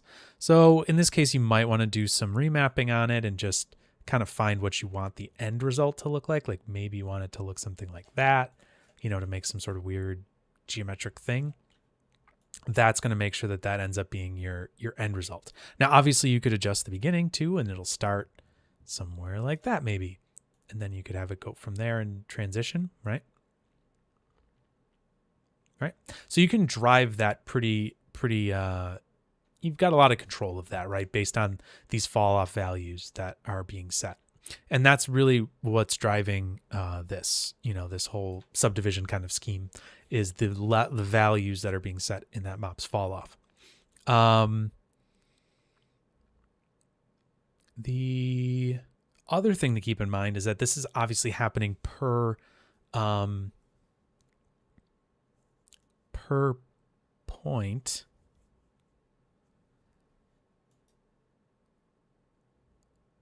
In MOPs, we're setting this attribute per point, but I have a feeling that this is being promoted internally for this subdivider, I would think.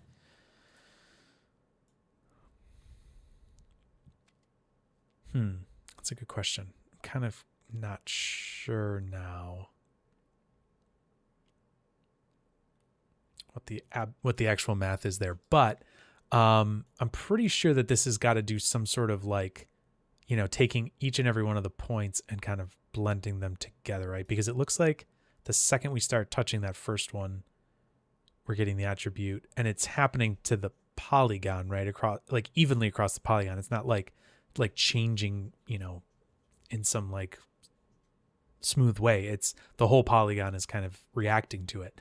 So I believe what you're seeing there is that it's getting probably an average of all of those points and kind of driving that subdivision based off the average MOPs fall off of each of those points. So,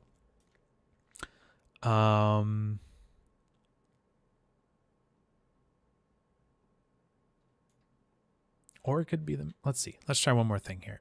Just so I'm making sure I'm saying this in a relatively intelligent way. Let's just make this really tiny, and then we'll push this up against this first point and see what happens here. Yep. So it's definitely like an average, right? Because what it's doing is it's taking this first point, and once I go past that first point, it's basically applied that average to the rest of them, right? So it's taking that first points value and the other two in the triangle and just, and averaging those all together. So that's what it's doing. Just maybe play around with some of these other shapes. I don't know. Oh, what? Let's do this. Let's see. 2, maybe.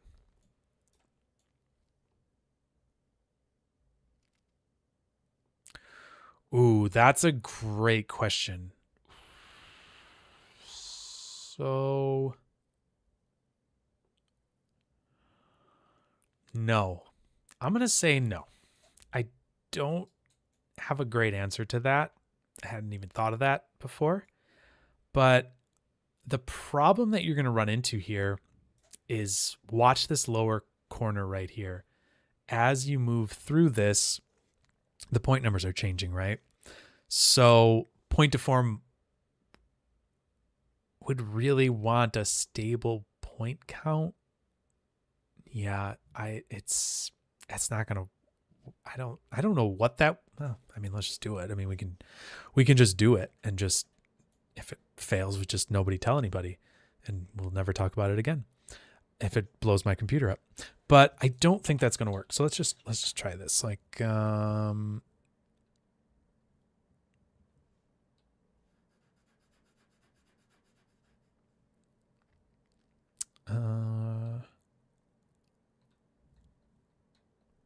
oh, you're saying stick UVs. I was thinking you're saying stick objects to it.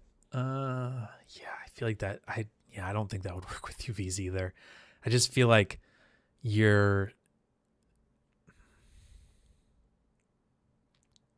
I'm sure someone much smarter than I could figure out a way to do that, like to make UVs work on some level with this. But holy cow, that's not me. I'm not that smart, apparently. So, yeah. I don't know, but that sounds like a wild thing to do. Oh, that's so fun looking. Man, that's a cool node. Let's see here. What if we did this just like something like, I don't want to go too crazy with it, but maybe just something like that. Yeah, that's pretty fun.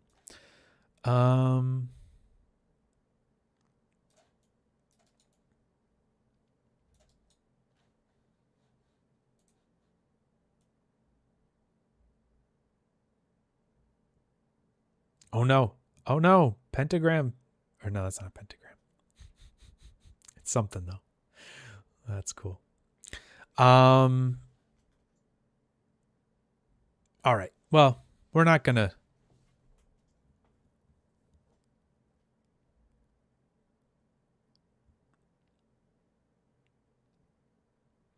Oh yeah. Yeah, sure. Yeah, that could maybe be something where you had a stable. Yeah, I think the trickiest part here is that you've got all this changing geometry, right? That's the trickiest part. Is like you only have 100 points there. 80 points there. Sorry. That's counting both of those. Yeah, so if we looked at that there, let's pin this. Oh, you know what? I think I just no, where was that?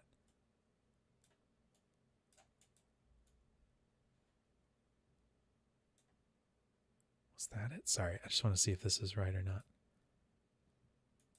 Yep.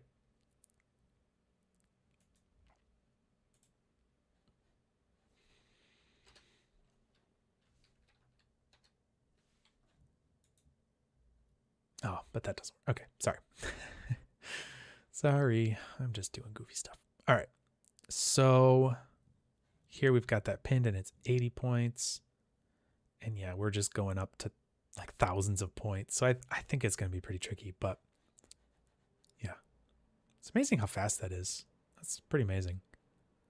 You're adding a lot of geometry there and just kind of, yeah. Anyways, cool. All right, so that's the subdivider. I don't know if there's anything really more than that you can do with it, but check out the example files and there might be more. But yeah, that's a pretty fun little thing there. So we'll say MOPs subdivider.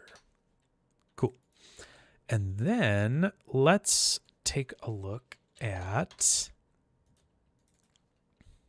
the MOPs typography.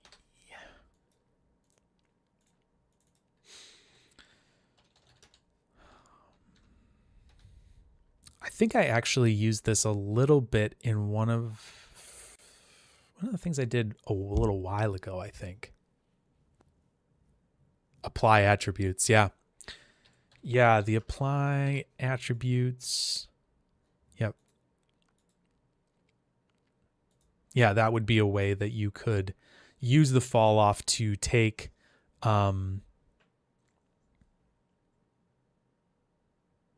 you could use that to apply attributes. It's kind of like a more, yeah, it's like a more directed like version of like attribute transfer almost, or like attribute copy or something like that.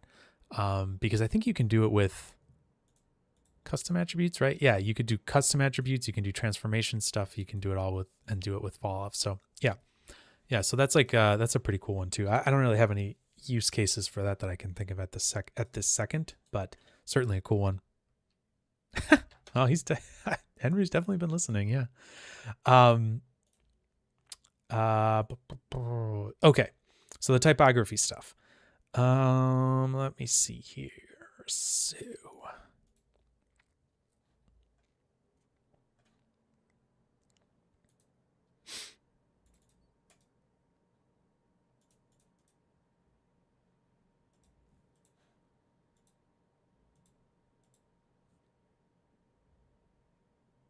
yeah, you're very welcome. Black voxels. Yeah, it's like a copy attribute with fall off support. Exactly. Yeah, that's kind of exactly how I was thinking of that node. It feels very similar to that, except it's, obviously more specialized for these things, like where you're doing transforms and all that kind of stuff, but also then you can do it for a whole bunch of attributes.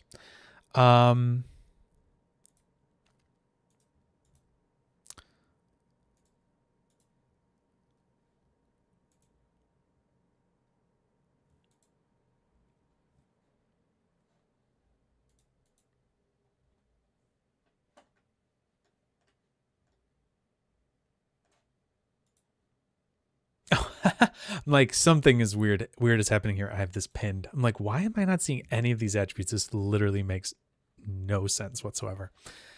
Okay, just being a dummy. Had this pinned. Okay, so we've got our typography here, right? So really nice thing about this is that this is a way quicker way to like, this is a plus thing as well. But so we could say, here is some type for Houdini Hangout. Like so, right? And there's our type in the lovely Lato bold. Can we do that? I think can I handle that? No? Oh yeah, I'm not even looking at it. There we go. And so this is, yeah. So obviously we have some really nice typography type, style tools here. If we just look at the simple font SOP, just as an example, this is obviously quite a bit more robust, right? So this is your standard font SOP. With the typography stuff, the real benefit is that this is for somebody that's going to be making some sort of like, an actual. Oh, that's awesome too. I didn't even know that. That's amazing. That's really cool.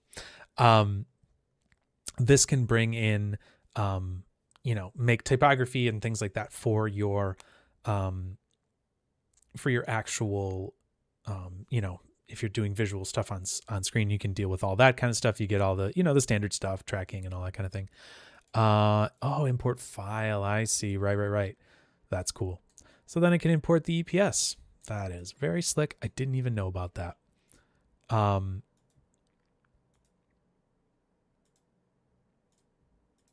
That is slick. But let's take a look at this real quick since we're here.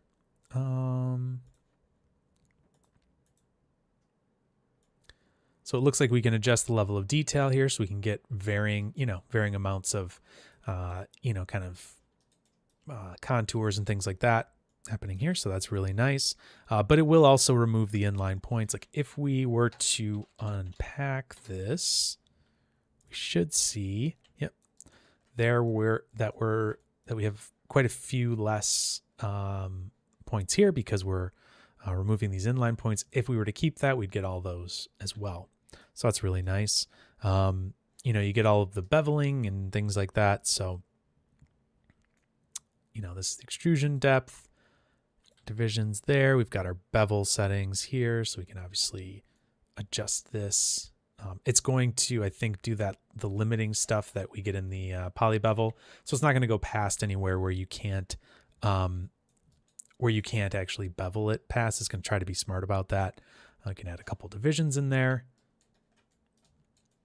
This is really great. I'm going to be using this all the time when I'm trying to do things in here.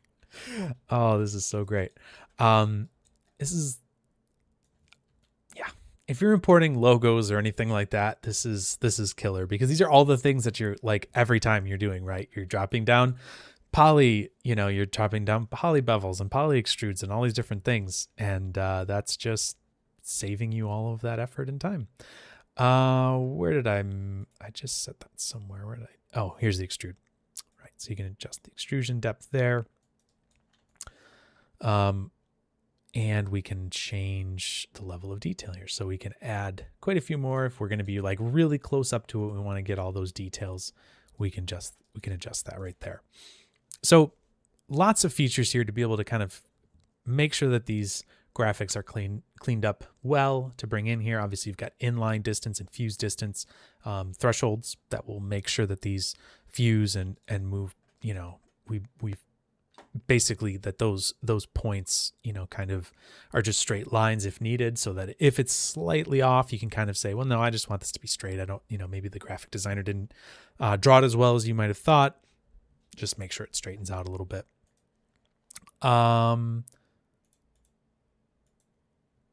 Cool. So, these are all a lot of the standard kind of bevel type things, so you've got your fillets and the offsetting of the bevel here. So, pretty standard controls, right? I don't think. Yeah. So what it's going to do is going to give you a name attribute for each of these, right? So you could say, this will basically, I'm just going to keep that off. So this is going to set up a name prefix for each of these. Each of these sections is going to have their own, letter. Oh, right. Because I'm not on that. There you go. So there you go. Each of those gets their own letter attribute. So that allows you to be able to do stuff by each of these kind of, each of these unique geometries. So that could give you something for that. It should also have a ID here, right? So that's standard stuff. You got your ID set up there. Kind of all the standard MOPs type things, right? We've got text index, word index. It's saying these are all one word, quote unquote. Obviously this isn't text, so it's a little different, but, these,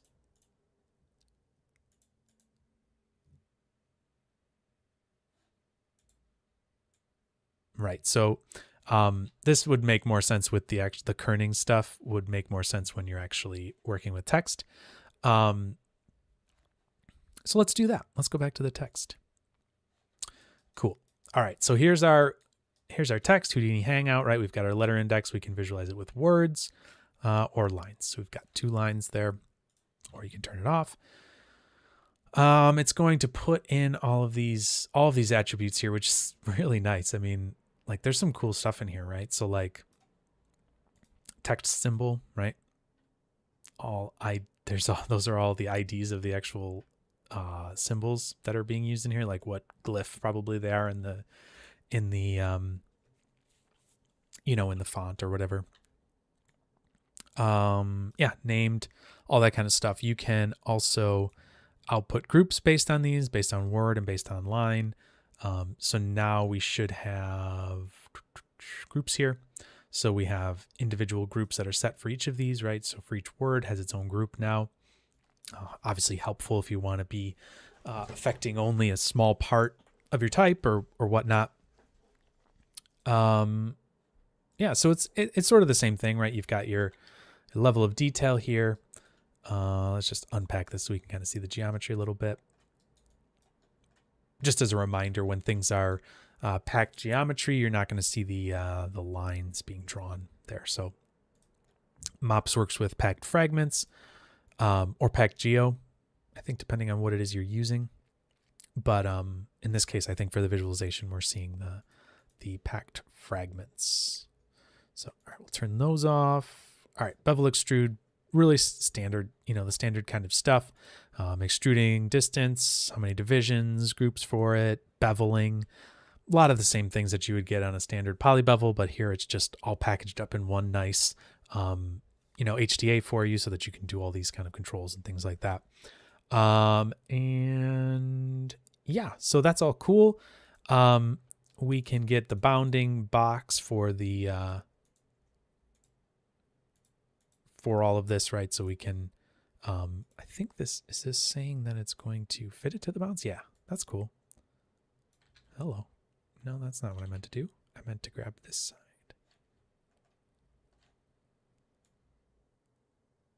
Yep, so this is going to actually fit it to the bounding box. Or I think what this is going to do is word wrap it based on the bounding box, which is so cool. Gosh. That is great.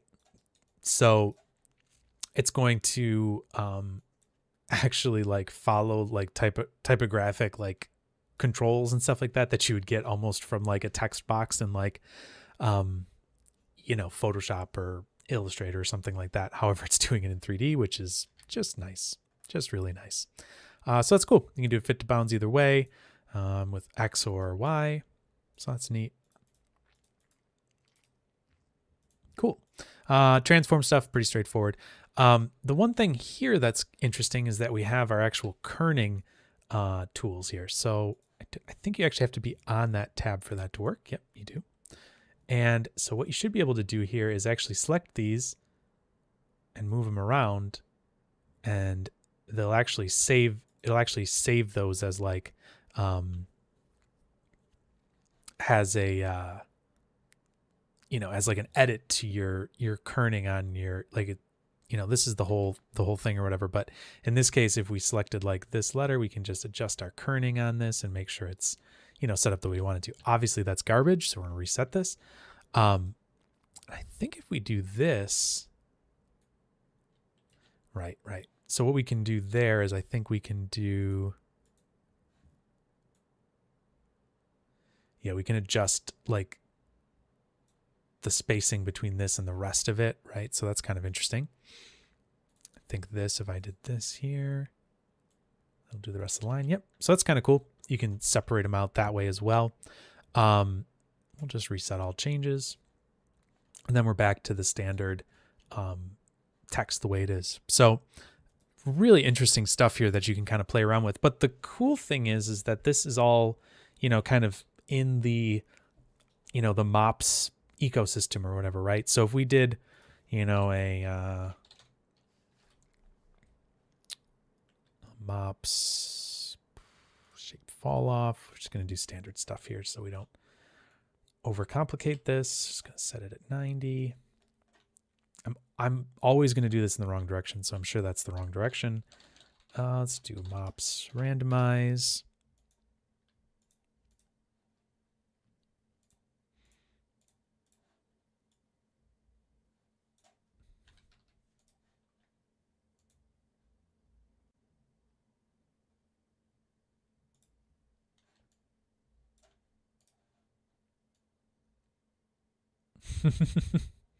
That's just silly. All right, so why?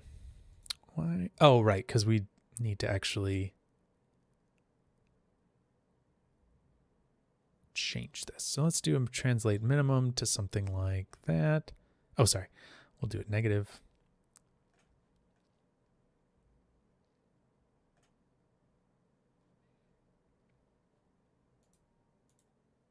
Okay, so we've got randomized position, randomized orientation, and then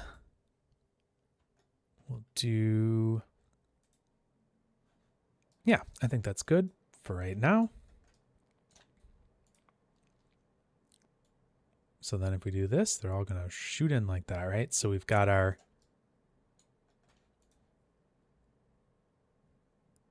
Right. Yes. There's a MOPs pivot. You want to put the pivot in the center. So this right now they're set so that the typography is all baseline, right? That's where the pivot of these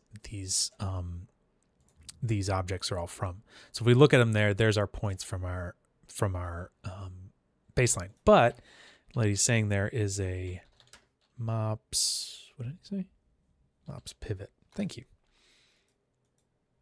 So if we change the MOPs pivot, we can adjust where it's pivoting, right? So we could align it to the bounding box and do all different stuff here, right? We could do that. We could do center pivot. So that's cool. And then if we did this and changed this, now it's going to rotate from the center instead of from the bottom. So it's going to be maybe feel a little more normal for the weird rotations, right? So let's just do this. Let's take this. I'm going to minimize that.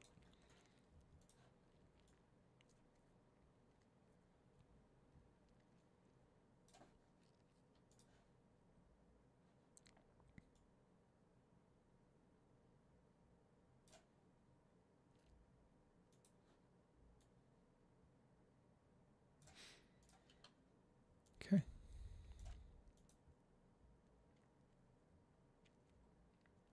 Cool. So let's do that, and we'll do this up to like...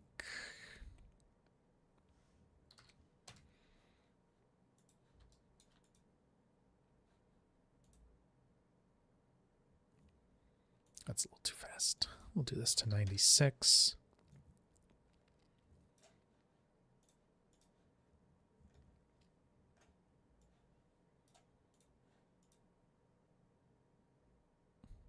Cool.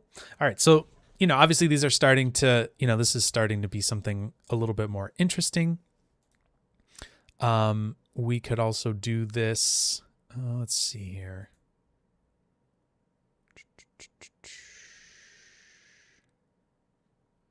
Right. So what we could do as well, I believe we could set the seed attribute from one of these other objects, one of these other attributes, right? So we've got all these different attributes in here. So right now we're doing it based on ID. We could also do it by, let's just say, this is kind of weird. We could do it by text symbol. It's kind of weird. Let's give that a shot, see what that looks like. Oh, got caps lock on.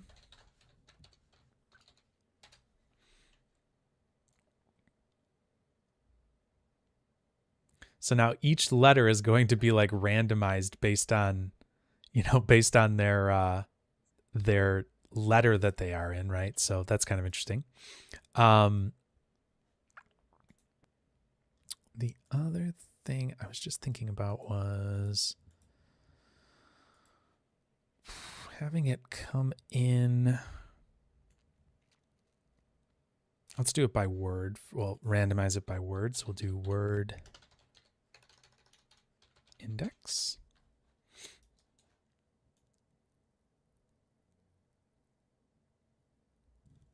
The only problem there is that is individual letters. I wonder if that's something up here that I didn't set right.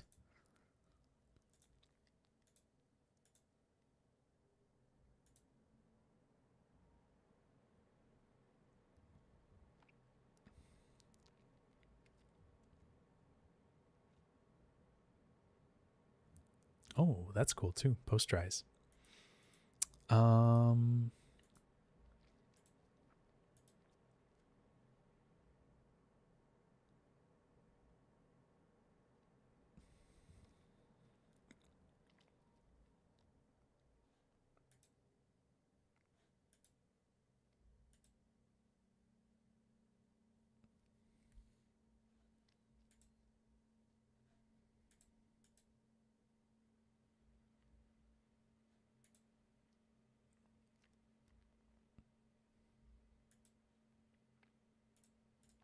I'm not sure how you would do those with I'm missing something there with the words moving at the same time instead of just coming in by letter. But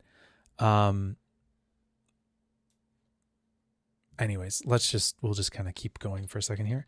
Fall off. There's a remap fall off. Yep. So let's just say we wanted to take that same fall off and do something like,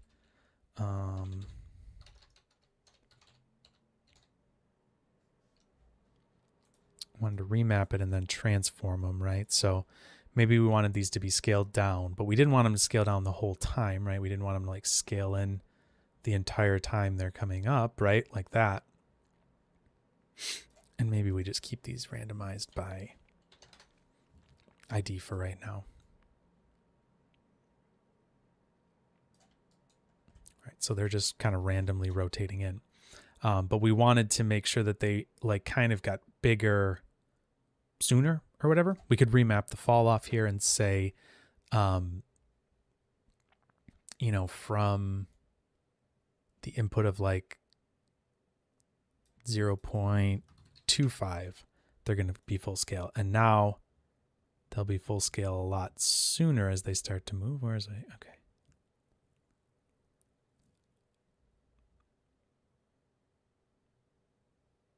Oh, I'm thinking of that backwards.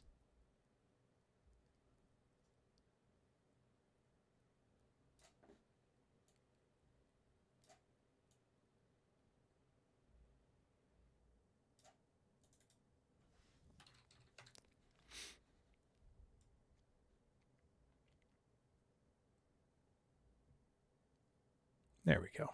That's what I was thinking.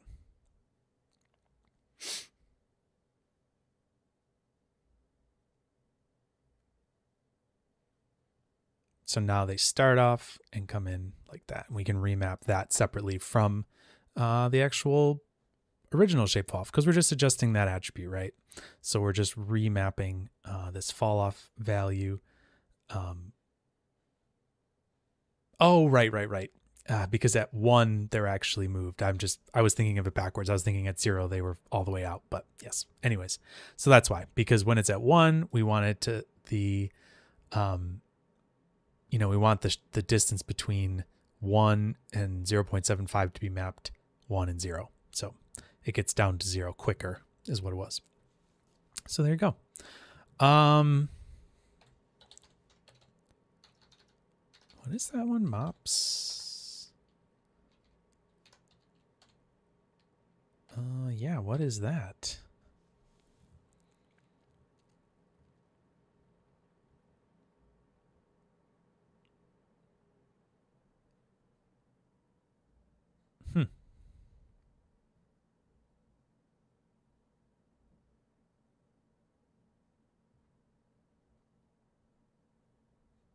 I don't know. The posterized one. I don't know that one. That's cool. But step something. Oh, it must be this one. I haven't played with that one either. So must be the stepper, I bet.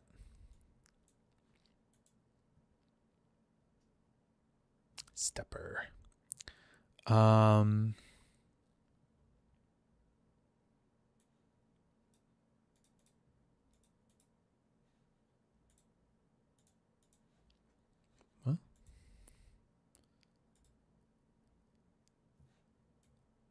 Wonder what that'll do. It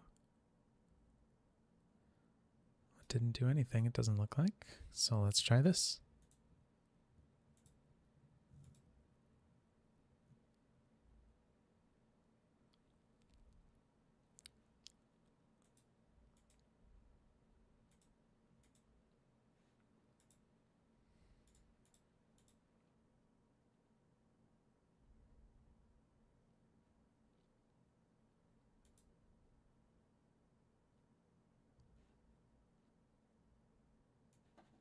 Let's actually bring this up higher. Not sure where this even goes in here. Now I'm just acting like a goof. Oh, weird. More step factor. All right, let me try it at the end.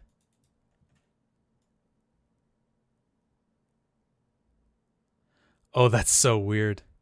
I don't even know what that's doing.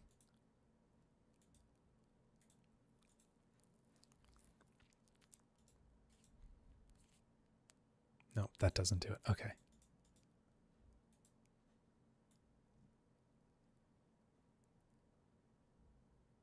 That's so funky.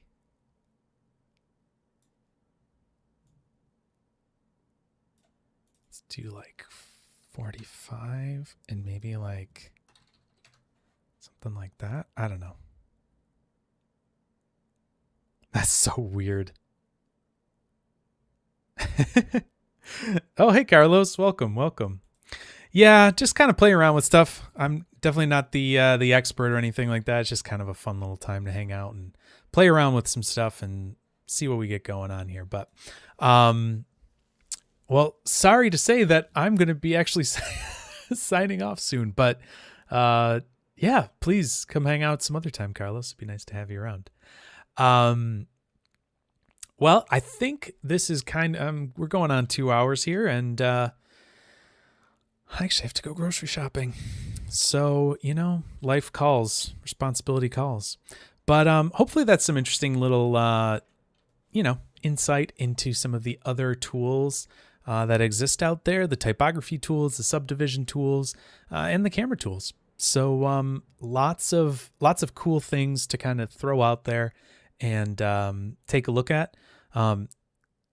As always, you can join the Houdini Hangout Discord server through HoudiniHangout.com. And if you'd like access to these files that I've made, now obviously not access to MOPs, that is through the motionoperators.com website. But if you want, access to these files to play around with some of these setups that I've done, feel free. You can go on there. There's a channel that has a link to a folder with all of the past live stream files that I've created and saved and uploaded and stuff like that. So you can find all of those there. And so I think that's pretty much it for this evening. I'll be uploading those. Carlos is coming back to life. So I'll be here again in the next one, I hope. Yeah, Wednesday night at 6 p.m. we'll be doing another one. So you're welcome to join. That'd be great. Yeah, so if you have any thoughts, if you guys have any thoughts on, something that you would like to see in future streams, feel free to go on there. There's a suggestion area. I try to use those as often as I can. When I don't have ideas myself, I'll go in there and kind of grab something out that seems like I could work. Yeah, I think that yeah, well, thank you guys all so much for joining. KG, Black Voxels, thanks for chatting. Thanks, Terry, for all of your chats and your help as well. You threw out some ideas that were pretty cool. Seems like you're a pretty heavy MOPS user, so thank you for sharing your knowledge as well. That's kind of the whole point of this, is people coming together and sharing information. So that's awesome. Really appreciate it. Cool. So I will be back on Wednesday for another stream. Not sure exactly what we'll be talking about, but I'll announce that through the various social channels. But if you would like to if you'd like to make a suggestion, feel free, and hopefully we'll see you on the next one. But thank you guys all for being here, and talk to you in a couple days. Bye, everybody. See you.